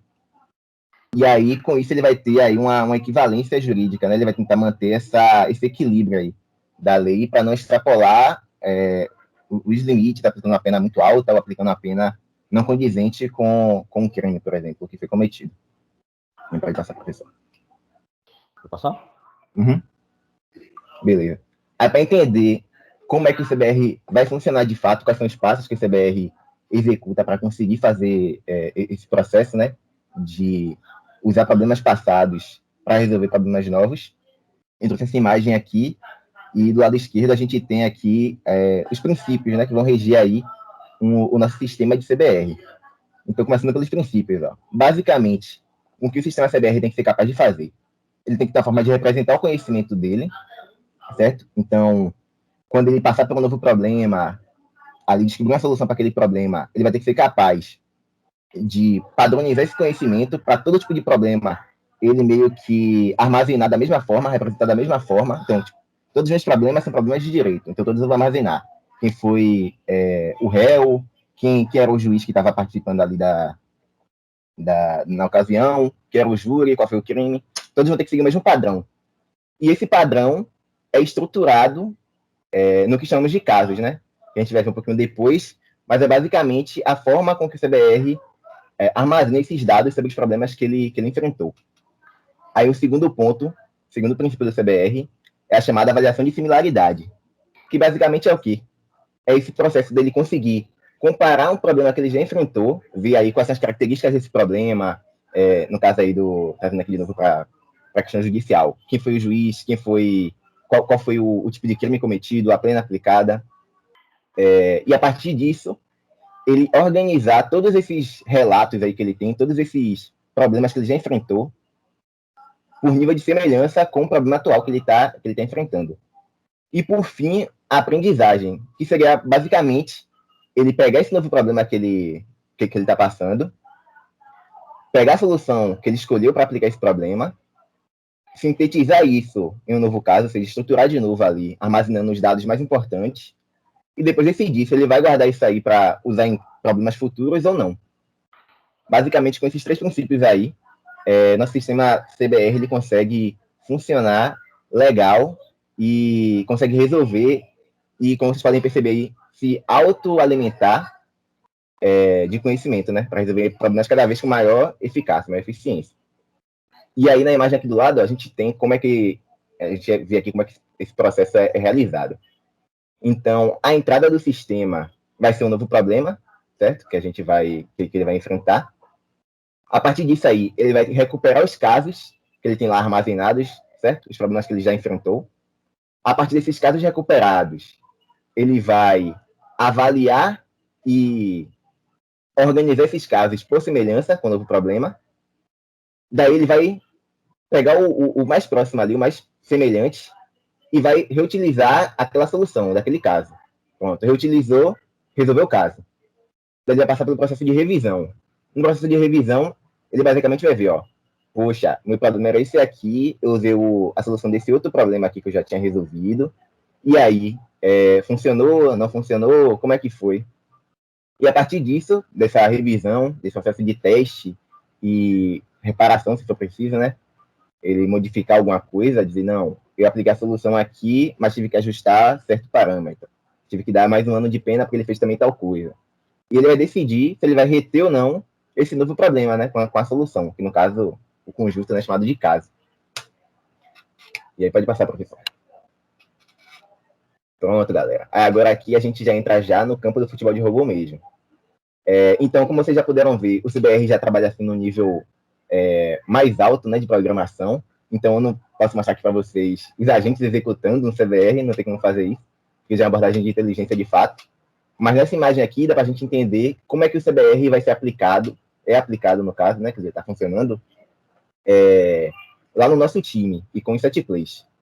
Então, o problema do CBR aqui nesse caso, o novo problema, seria o que chama de game snapshot, o estado do jogo em determinado momento, que é justamente aquelas características que eu havia falado, né? Onde é que a bola está, quanto tipo de jogo tem, quantos gols eu tomei, quantos gols eu fiz, onde os oponentes estão. Então, isso aí vai ser a entrada do problema do CBR, nesse caso. Daí ele vai recuperar os casos. E os que são os casos?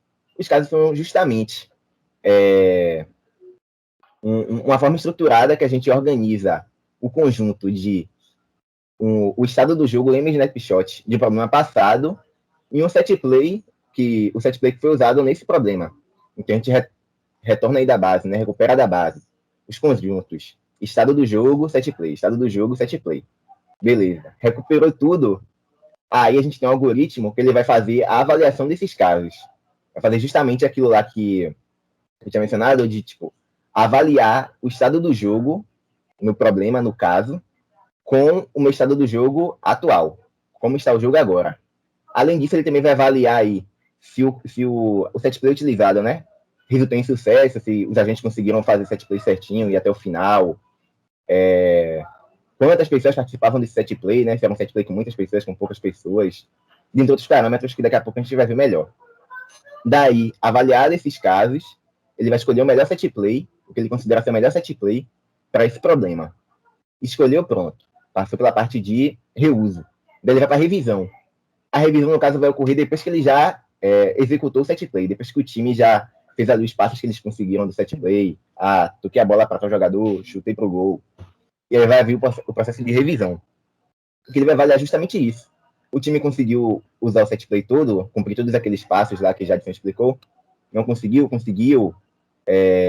Quantos oponentes tinham envolvidos aí no meu jogo quando eu estava executando o set play? Aí vai pegar esses dados, vai armazenar junto a ele o estado do jogo, que foi a entrada lá do sistema, o problema, o estado do jogo, o set play e esses dados que ele obteve da revisão, né, da aplicação do set play. Pronto, você pode passar. Aí, só para finalizar, a gente falou tanto em caso, e aí eu trouxe aqui para a gente a estrutura de um caso que a gente usa atualmente lá no nosso sistema CBR. Então, eu não sei se vocês conhecem, mas um caso, né, os nossos casos, na verdade, eles são estruturados como se fosse um arquivo JSON.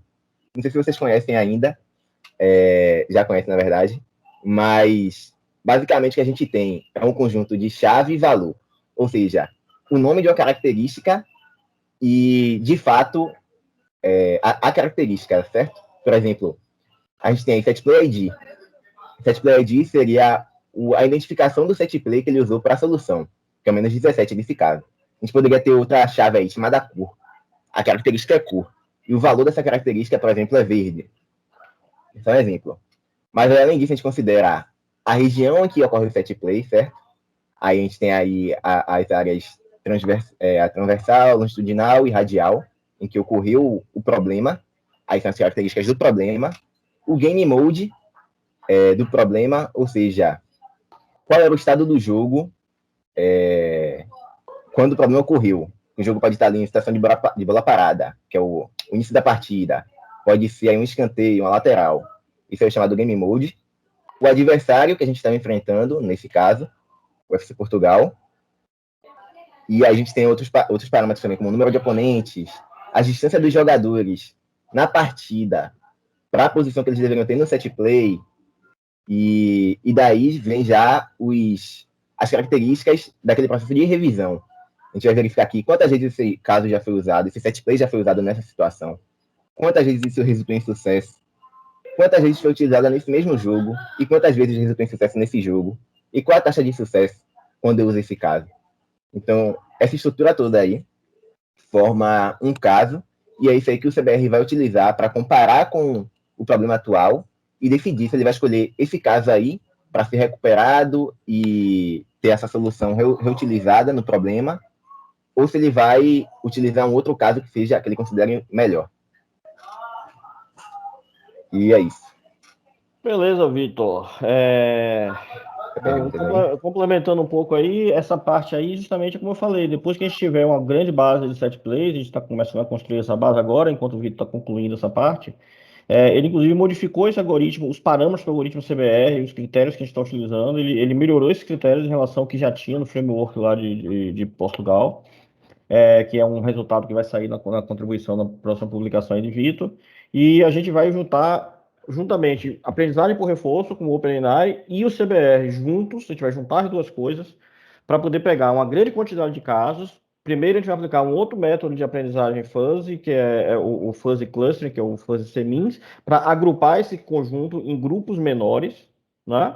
E aí depois, em grupos menores, a gente vai aplicar o CBR dentro de cada grupo para saber qual é o melhor set play dentre aqueles do grupo, e vamos aplicar aprendizagem por reforço para saber qual grupo escolher para cada situação. Então, quando a gente juntar esses 3 métodos de aprendizagem de máquina, a gente espera encontrar depois uma solução que o time o tempo todo esteja jogando de maneira coordenada. Ou seja, a ideia é que é aquela coisa, você vê o time jogar por pensamento, digamos assim, para a coisa estar funcionando realmente azeitada. E o melhor, adaptado às skills que nós temos hoje. Ou seja, se a gente ainda não tem chutes bons, o projeto de Gabriel ainda não gerou os resultados, o projeto de Wesley ainda não está com a caminhada tão boa, mas ele vai se adaptar às skills que a gente tem, às habilidades que a gente tem. E a gente tem, inclusive, como fazer uma comparação se ele consegue se adaptar, porque hoje tem um ambiente aí na simulação 3D, que o pessoal chama de Fat Prox Challenge, aonde você consegue fazer os seus robôs jogarem com movimentos perfeitos ou quase perfeitos. O chute é perfeito, por exemplo, ou seja, quando você faz um chute, na verdade, ele faz um simulator kicking, que eles falam, e com uma caminhada muito boa, que é a caminhada de um dos melhores times, que está embutido nesse Fat Proxy. Então dá para a gente usar a nossa estratégia com as habilidades melhoradas, e a gente vê nas duas versões do time, com as habilidades originais, com as habilidades melhoradas, como é que ele vai se adaptar nessa questão do set plays. Então, isso daí é a finalização que vai fazer o fechamento de todos esses projetos, gerando aí um total de 3 projetos, 4 projetos de IC, um TCC e uma tese de doutorado se juntando aí.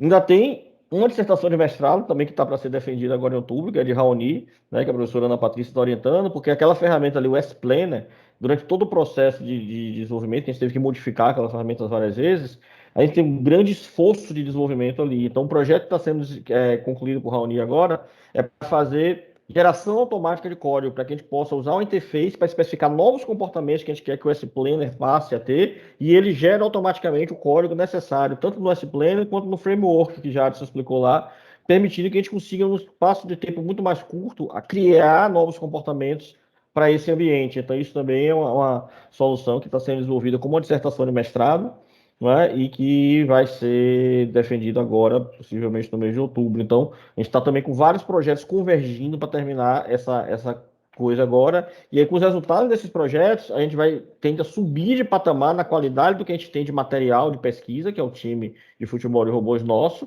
que já é um time considerado um dos melhores times na escala mundial. A gente tem ficado recorrentemente nos últimos anos entre quarto e sexto lugar e no mundial, competição mundial, e tem 8 anos que a gente vem superando a equipe do ITA, que é uma equipe muito boa na competição brasileira. Então a gente vem fazendo um trabalho bem forte nisso daí, certo? Então esse é o outro viés do trabalho com futebol de robôs, o trabalho de estratégia. Então se você sai daqui e vai para aqueles problemas que eu citei lá no início, carros autônomos, bolsa de valores, etc., em todos os casos você vai ter as habilidades, que é que ações, que comportamentos cada agente individualmente pode executar, e a estratégia, que é como eles podem juntar esses comportamentos de forma coletiva para fazer o melhor resultado possível. Então, isso está presente em todos os problemas ali que a gente citou nessa classe de problemas. É por isso que tanto as pessoas na indústria, no mercado, como na academia, que precisam de profissionais para trabalhar com esses tipos de problemas, eles geralmente primeiro vão ver quem é que andou participando de RoboCup ultimamente, porque esses geralmente são os melhores caras, são os caras preparados. Né? E a gente não está brincando, não. A gente viu um banco lá nos Estados Unidos, o JP Morgan, que ele usou como primeira etapa da seleção deles para um centro de inteligência artificial que eles estavam montando no Canadá, foi ele pegar. Se você está na RoboCup, você já é um pré-candidato para trabalhar com a gente. Se você tiver interesse, preenche isso aqui. Então ele inverteu a lógica, certo? Então ele primeiro disse, ó, todo mundo que participou da RoboCup já está pré-aprovado da primeira etapa. Então se você tiver interesse, preenche o formulário e venha, certo? Então eles estão usando as competições como critério de seleção de pessoas muito qualificadas, certo? Então, está participando desse ambiente, ele coloca num grupo de profissionais extremamente diferenciado em termos não de Brasil, de Salvador, de Bahia, mas em termos globais, em termos de mundo, certo? Então é disso que a gente está falando aqui nesses projetos que os meninos estão desenvolvendo brilhantemente aí, de forma muito eficaz, certo? Alguma pergunta, gente?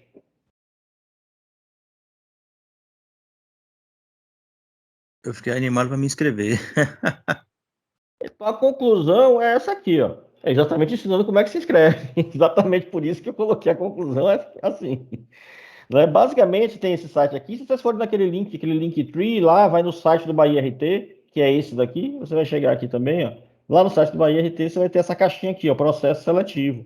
Aí clicando nessa caixinha, você vai preencher um formulário que tem lá e espera ser chamado para entrevista. A gente não tem ainda uma data definida, mas com certeza, nos próximos 1 a 2 meses, no máximo, a gente vai estar convocando um novo grupo para entrevista, certo? Pode ser antes um pouquinho, então não deixa de preencher o formulário o mais rápido que puderem. E aí, depois, a próxima etapa, depois das entrevistas, aqueles que forem aprovados na entrevista, a gente leva para um período de treinamento. São treinamentos que vão ser feitos aqui, que vai ter participação dos 5 professores que compõem hoje o grupo de pesquisadores do Axo, vai ter participação dos alunos que vocês estão tendo aqui contato esses dias. Então, é um treinamento que você vai ter muitas pessoas ensinando várias coisas para vocês, certo? Coisas que são as coisas básicas. Isso a gente começa desde algoritmo lá, fundamentos de programação, na verdade, né, em linguagem C, para você aprender o beabá da coisa, porque alguns alunos que vêm do primeiro semestre não têm base, então a gente faz um nivelamento ali, certo? Até a parte que passa pelo Linux, pelo Docker, pela parte de scripts em Linux, pela parte de ROS, sistema operacional de robôs, pela parte de testes. A gente tem uma série de disciplinas que a gente compõe esse treinamento que a gente considera o básico para vocês terem ferramentas para começar a fazer a pesquisa, certo? Então, o treinamento não é a pesquisa ainda, mas é um período de ferramentas. Aí, os alunos que concluíram o treinamento, eles vão estar aptos a ingressarem como voluntários no grupo, e vão ficar alguns meses trabalhando como voluntários. E aí, quando chegar o momento em que abrir um novo edital de iniciação científica na UNEB, isso acontece geralmente no início do ano, deve acontecer lá para fevereiro ou março. Dentre esses voluntários, a gente avalia os que têm condições de serem candidatos através do Axo para essa bolsa. Como as vagas às vezes são limitadas, se tiver quantidade grande de voluntários, a gente não consegue muitas vezes escolher todos para participarem do edital, certo? Então, esse processo todo até aqui, a atuação como voluntário do Axo, ele ainda é um processo que faz parte do processo seletivo. A partir desse momento, quando você participa do edital, aí você se torna um membro efetivo. No edital, você pode participar em 2 modalidades. Você pode participar como bolsista de iniciação científica, né, e pode participar como voluntário. A única coisa que diferencia os dois é que o bolsista recebe uma bolsa e o voluntário não. Porque, na verdade, o compromisso é o mesmo. Você tem que ter uma dedicação. Na verdade, existe uma pequena diferença, acho que de 4 horas na carga horária exigida entre o bolsista e o voluntário. O voluntário também existe a orientação de ter um pouco mais de flexibilidade com os horários e tal, mas o bolsista ele tem que ter uma carga horária de 20 horas e ele não pode ter outro vínculo formal, ele não pode ser empregado, nem ter estágio, nem outra coisa do tipo, não pode ter esses outros vínculos que lhe dê algum tipo de remuneração. Tá? As duas coisas são possíveis aqui, trabalhar como voluntário, trabalhar como bolsista. E a ideia é que vocês encarem isso como um trabalho mesmo. Por que vocês devem encarar como um trabalho? Porque, de fato, vocês aqui não é aula. Vocês vão ter essas aulinhas aqui no começo, mas que aqui é só ferramenta, é o beabá, aquele treinamento aqui. Aqui não é diferente do que vocês fazem de manhã aqui na universidade. Né? Lá vocês vão ter aulas, aqui não. Aqui vocês vão aprender fazendo, vão aprender na prática. A gente vai dar para vocês, que vocês talvez não consigam, e a gente senta com vocês, tenta fazer junto, e aí, ou então dá uma ideia, tente tal coisa, você vai, tenta, isso deu certo, isso não deu, volta, a gente discute as ideias, o pessoal que tá aí pode até dar um testemunho melhor do que eu, a gente discute democraticamente as ideias, a gente tem um problema, a gente diz assim, a solução que a gente vai implementar é essa, não. A gente traz um problema aqui, a gente lança o problema e ouve o que é que todo mundo acha, a gente pensa. Claro que muitas vezes a experiência dos pesquisadores faz com que a gente diga, não, isso daí não vai dar certo, só que a gente explica por que não vai dar certo, quando às vezes vocês trazem uma ideia que a gente sabe que não vai dar certo. E aí, às vezes, você pode até ter um contra-argumento, mas muitas vezes não tem, porque tem situações que a gente já fez, a gente já passou, a gente já usou, a gente já testou. Não é a questão mesmo de diferença de tempo na estrada, digamos assim. Mas, na maioria das vezes, já surgiram muitas ideias legais para os alunos apresentarem, que pô, essa ideia é excelente, vamos testar isso aí pode dar certo. E aí, é testado e dá certo, e funciona, às vezes não dá certo. A pesquisa tem isso, você vai testar coisas que vão dar certo e vai testar coisas que não vai dar certo. Talvez até mais vezes não dê certo do que dê certo. Tá? E um gancho que eu já faço para a apresentação de amanhã é justamente daqui desse último projeto que vocês viram das estratégias do futebol, a gente está concebendo um projeto de drones que está bem no início, que a gente vai representar amanhã. Mas como assim? Lembra que eu falei que os drones é um exemplo de problema dessa classe? A gente vai mostrar isso na prática através de um projeto.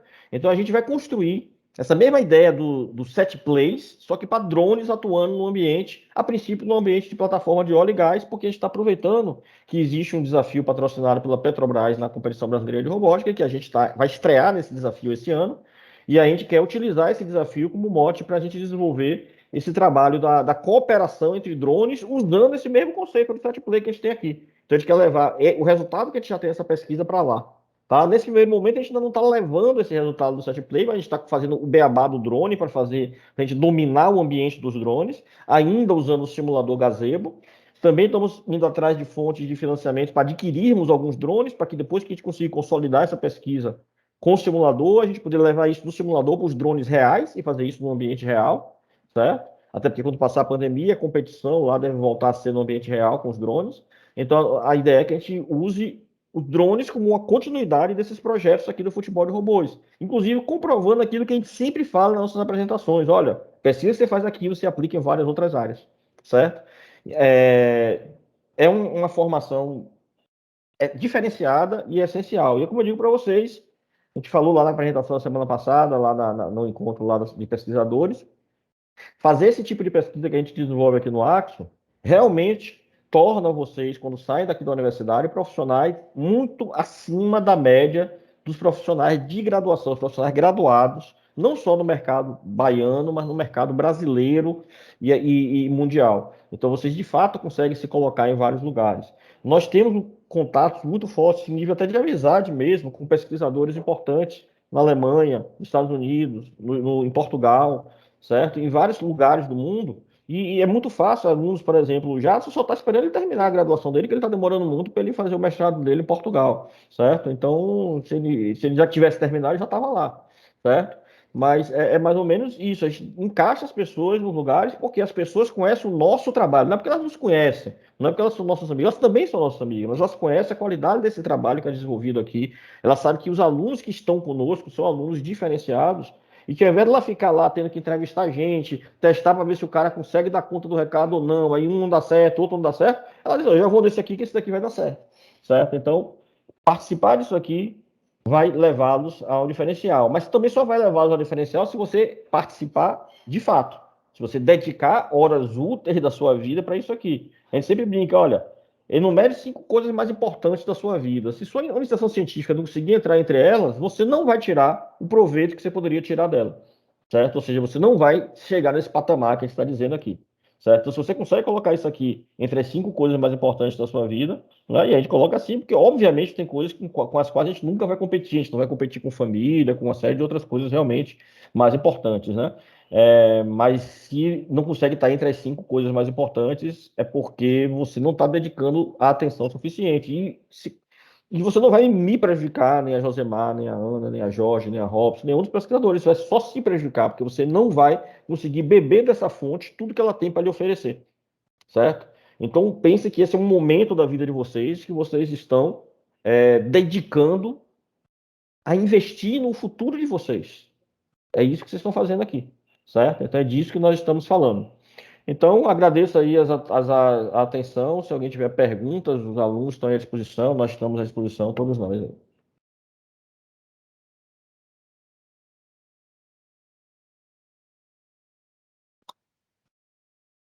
Importante, né, Marco, a gente frisar aí que você falou do treinamento, né? Esses treinamentos são básicos, né? Então, alunos que ainda estão no início do curso conseguem adiantar, na verdade, conteúdos que ele vai ver lá na frente no curso e adquirir outros conhecimentos que eles não vão ver no curso. Então, a gente tem treinamento desde a parte do sistema operacional que a gente usa, tanto do Linux quanto do ROS, né?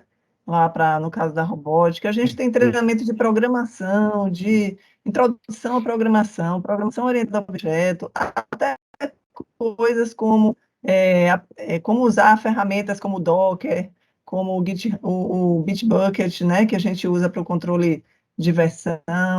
Então, são coisas que você vai usar na sua vida, né, e que vão te ajudar tanto no início do curso, quanto aí também no Axo, e que você está adiantando esse conhecimento. Então, tanto você, quando eu percebo, né, que os meus alunos lá de programação orientada a objeto, por exemplo, que é uma disciplina que eu ensino, né, LP3, LP2, os alunos que vêm do Axo, todos eles se saem muito bem nessa disciplina, porque eles já viram esse assunto comigo mesmo aí, né, no treinamento. E isso a gente faz porque a gente quer nivelar os alunos, porque a gente sabe que tem alunos que estão no quinto semestre, alunos que estão no primeiro, alunos que estão no terceiro, alunos com experiência em programação, alunos sem experiência. Então, isso é interessante para que a gente possa ter esse nivelamento e vocês comecem todos, né, no mesmo patamar de conhecimento. Então, esse lado também é importante. Por Com isso que certeza. a gente começa antes da bolsa realmente acontecer, né? É, antes do edital de iniciação científica ser lançado, antes de tudo, a gente já faz aqui no Axis, a gente tem essa prática já há algum tempo, de fazer a nossa pré-seleção antes, fazer o treinamento, deixar vocês trabalharem um pouco como voluntários, para vocês sentirem, ver se é realmente isso que vocês querem, se vocês querem seguir pela parte do 3D, se vocês querem ir para o at home, com o que é que vocês se identificam melhor, e depois, então, a gente realmente inicia a iniciação científica. Então, esse lado, eu acho que esse programa, né, a gente tem um programa de iniciação científica, não é simplesmente o aluno que chega lá e é jogado dentro de um projeto. Dentro de um Exatamente. projeto e tem que começar lá, né? Isso. Enfim, Isso é eu que a acho Ana que esse colocou, é bem lado é muito importante, né? interessante. A gente até batizou no ano passado esse programa como PRO-IC Robótica, é um programa de iniciação científica em robótica, né? Que a gente batizou aqui no Axo desde o ano passado, embora ele já existisse há mais tempo. E isso é um diferencial bem grande em relação a outros projetos de pesquisa que não estão no Axo, porque embora tenham bons projetos, embora sejam interessantes, mas não existe essa estruturação de grupo em montar um programa com a preparação do cara antes dele de fato entrar na pesquisa. Então isso daí faz uma diferença grande, porque de fato os alunos conseguem absorver e extrair muito mais da pesquisa quando eles passam por esse processo do que se ele simplesmente fosse jogado no projeto. Hoje é o dia 1 do seu projeto, que foi lá aprovado no edital, comece a pesquisar. E você, e daí? Começa por onde? Eu diria, Marco, mais ainda, não só o treinamento, mas o acompanhamento também, né? Inclusive a posteriori. Sim. Temos uma grande rede de relacionamentos hoje, representado por o que seria um bolsista hoje, que são professores alguns, entendeu? Sim. Que são colegas que são doutores, ou doutorandos, ou mestrandos, estão espalhados mundo afora aí. Então existe uma relação de amizade aí, de cooperação forte. E a ideia é essa também, né? Então existe um acompanhamento depois e é muito interessante. Inclusive, não faz muito tempo, nós fizemos até uma apresentação, né? Convidando alguns egressos aí, com depoimentos assim, fantásticos. A gente fez, né, essa live no ano passado também. Tem lá no nosso canal do YouTube, que tem naquele link lá, aquele Linktree, tem um link do canal do YouTube, vocês podem se inscrever e podem ver, inclusive, depoimentos de egressos nossos lá, vocês têm bastante material lá de vários tipos. O Elias está com a mão levantada, pode perguntar, Elias. Boa tarde. Boa tarde. Tá ouvindo? Estamos ouvindo, sim. O senhor poderia explicar novamente a parte do processo seletivo? Porque acho que deu uma queda na internet e eu não consegui entender direito. Posso sim, vou até colocar de volta aqui o slide que eu falei disso, porque a gente volta para ele. Obrigado. Pronto. O processo seletivo ele funciona assim: você vai no link lá na página do Bahia RT, né, que é esse link aqui, ou pode ir naquele Linktree que eu já tinha divulgado antes, que lá tem site do Bahia RT. Você clicando no site do Bahia RT, você vai chegar aqui, ó, em processo seletivo, certo? Então, em processo seletivo, vai ter lá a explicação detalhada do que eu vou explicar aqui agora, você lê direitinho, e aí vai ter um link para você preencher um formulário, tá? Então, você preenche o formulário que está aqui, tá? E você vai aguardar ser chamado para uma entrevista. Essa entrevista não tem uma data marcada, e não é uma coisa assim, você preenche o formulário e a gente lhe chama para entrevista. Você preenche e não. A gente espera uma quantidade de candidatos preencher o formulário e a gente chama um grupo para entrevista. As entrevistas são individuais, mas a gente marca uma semana para a gente alocar tempo nosso para essas entrevistas. E a gente também gosta de fazer a coisa de entrada por turmas por causa da etapa do treinamento. Então eu não posso ir colocando pessoas para dentro individualmente. Isso daí acontece apenas de formas excepcionais, em momentos excepcionais. Via de regra, a gente sempre entra com turmas, com grupos, certo? Então a gente deve demorar, você não vai se preocupar em quando é que eu vou me chamar, será que é semana que vem? Pode ser a qualquer momento. Eu estou estimando para você, porque a gente não tem a data marcada, que nos próximos 1 a 2 meses a gente vai estar chamando uma turma, certo? Do pessoal que está preenchendo agora o formulário, o pessoal que está interessado aí. Esse pessoal vai entrar. É importante que ao preencher o formulário, você coloque contatos seus que sejam realmente contatos que você use. Por exemplo, você coloca um e-mail lá, leia esse e-mail, né? Quando acontecer, ele te mandar um e-mail para você e você não vê que você foi chamado para uma entrevista, certo? Então é importante que você coloque contatos, que você de fato consulte, de fato possa ser contactado, para que a gente possa lhe convocar para a entrevista. A gente vai usar os dados que você fornecer lá para lhe chamar para a entrevista. Aí, os que forem aprovados nessa entrevista vão participar de um período de treinamento, que é esse treinamento que a Ana se referiu agora. Eu tenho um treinamento de coisas, ferramentas básicas, conceitos básicos. Muitas dessas coisas são adiantando disciplinas do próprio curso que vocês vão ter pela manhã. Então, o que a Ana citou, a parte de orientação a objetos, ela ensina para vocês aqui nesse treinamento. E depois, vão chegar lá em LP2, vão fazer a matéria com ela e vão saber um bocado de coisa que ela já ensinou aqui, certo? Então, você vai ter uma facilidade muito maior na disciplina, né? E esse coloca isso para nivelar os alunos todos no mesmo patamar, não em termos de pesquisa, até aí ninguém fez pesquisa, mas vocês vão ter que precisar de ferramentas para fazer a pesquisa. Então, o objetivo do treinamento é dotar vocês de domínio de conhecimento sobre ferramentas, que vão desde algoritmo, beabá de algoritmo, né, para os alunos que vêm do primeiro semestre, que não sabem nada de algoritmo e programação, vão poder ver aqui, certo? Ah, mas eu estou fazendo uma disciplina de algoritmo. A disciplina de algoritmo ela vai muito mais lenta, certo? Porque a gente tem uma turma maior do que a gente vai ter aqui, e porque a gente não tem um acompanhamento tão forte, tão presente na disciplina quanto a gente tem aqui. A gente não consegue acompanhar de forma tão presente lá como a gente consegue aqui. Então, aqui a gente consegue fazer os alunos andarem mais, certo? E mais rápido. Então, você vai ver desde esse princípio, passar para o sistema operacional, por Linux, por ROS, scripts, Docker, versionamento de código aí com Git, Bitbucket, ou seja, todas as coisas que o mercado está usando, porque a gente também usa, a gente também é mercado, certo? Então, a gente também usa todas essas coisas, certo? Então, tudo que vocês vão ver aqui são coisas que vocês vão usar na vida de vocês, qualquer que seja o futuro profissional de vocês. Então, o treinamento por si só já é uma coisa bem interessante. Os que acompanharam o treinamento, que não é só um treinamento de falação, de mostrar, a gente fala pouco e manda vocês fazerem muito, a gente já começa a dar para vocês no treinamento um pouco da pegada da pesquisa. A gente dá coisas para vocês se virarem, discutirem entre vocês, aprenderem fazendo, errando e testando e trazendo dúvida, porque esse processo daí é que vai fazer vocês, de fato, alcançarem um patamar elevado e superior de qualidade aí durante o desenvolvimento da pesquisa de vocês. Então, os que chegarem até o final do treinamento vão ser convidados a atuar no grupo por alguns meses como voluntário. Desde o final do treinamento até o momento em que for lançado o edital de iniciação científica. Nesse momento, a gente avalia se essa atuação como voluntário, vocês realmente foram bem. O que é ir bem? Se você, de fato, comparece, participa das reuniões, dá resposta das demandas que são apresentadas a vocês. Quando eu falo da resposta, é justamente para vocês não se sentirem aqui, nem os que já estão na casa, que às vezes ainda podem, eventualmente, em algum momento, voltar a se sentir assim, mas porque esquecem do que a gente fala no começo.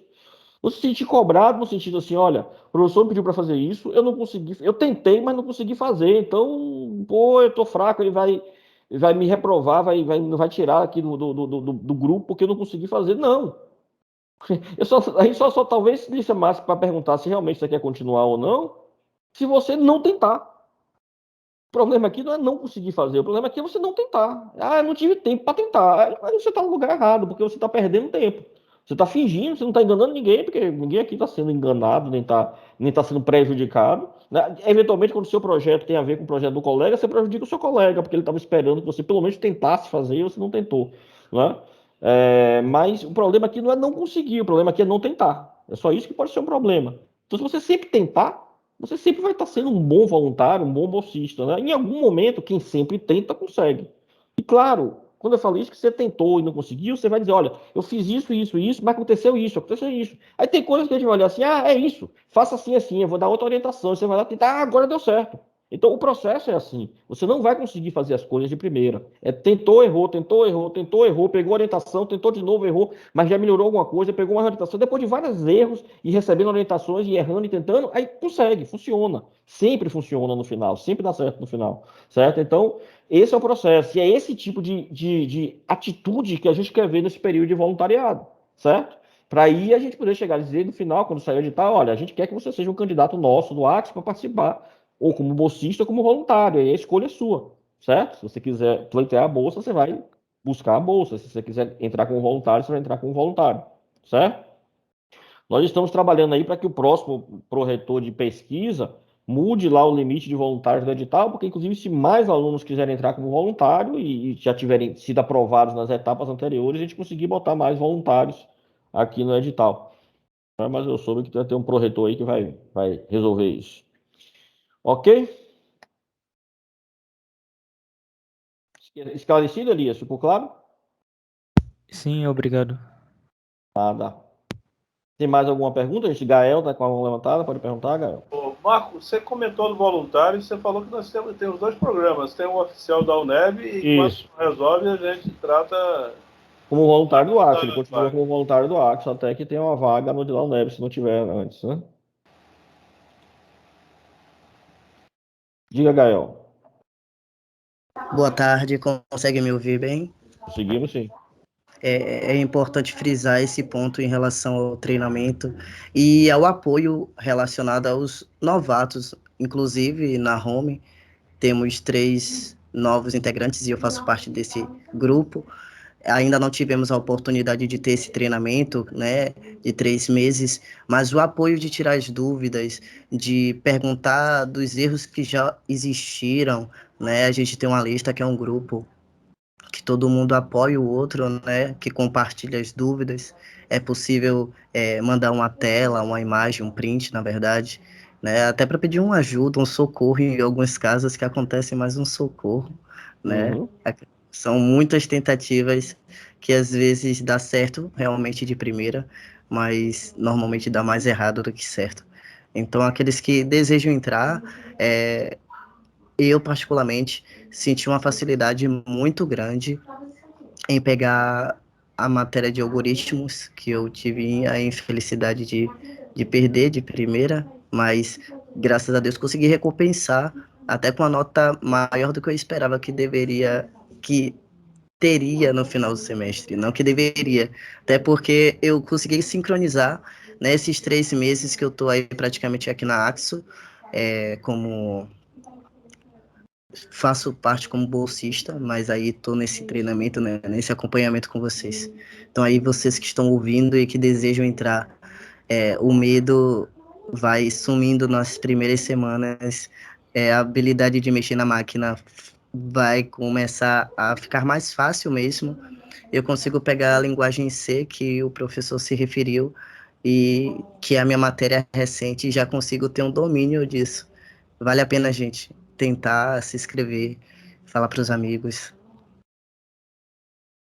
Obrigado, Thomas, pelo seu depoimento aí. Ele, inclusive, corrobora o que a professora Ana Patrícia falou. E olha que o Thomas, como ele comentou aí, ele não teve o treinamento, porque o Thomas, ele, junto com o grupo que entrou aí com ele, o Davi, quem foi mais aí, que entrou agora, o Adriano, que está chegando agora, eles chegaram numa situação atípica, que foi um momento que alguns antigos bolsistas que iriam ficar, resolveram não ficar, então a gente teve que fazer uma chamada fora de época e sem tempo de dar o treinamento, certo? Então eles estavam inscritos lá no formulário, a gente teve que chamar antes da hora, e aí eles entraram antes da hora para poder completar aí as nossas opções de edital. Eles começaram a meio que ser treinados, aquela coisa de eu falar de trocar o pneu do carro com o carro rodando, mais ou menos isso.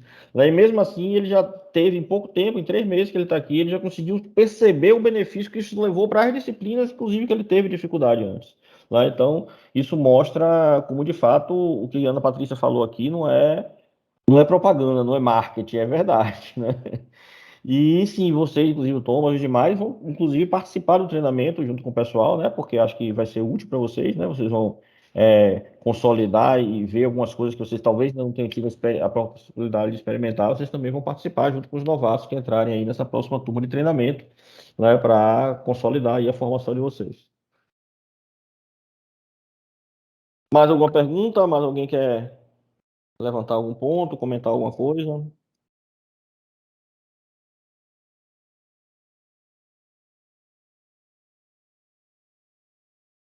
Bom, então, se não temos mais perguntas, eu agradeço a presença de todos.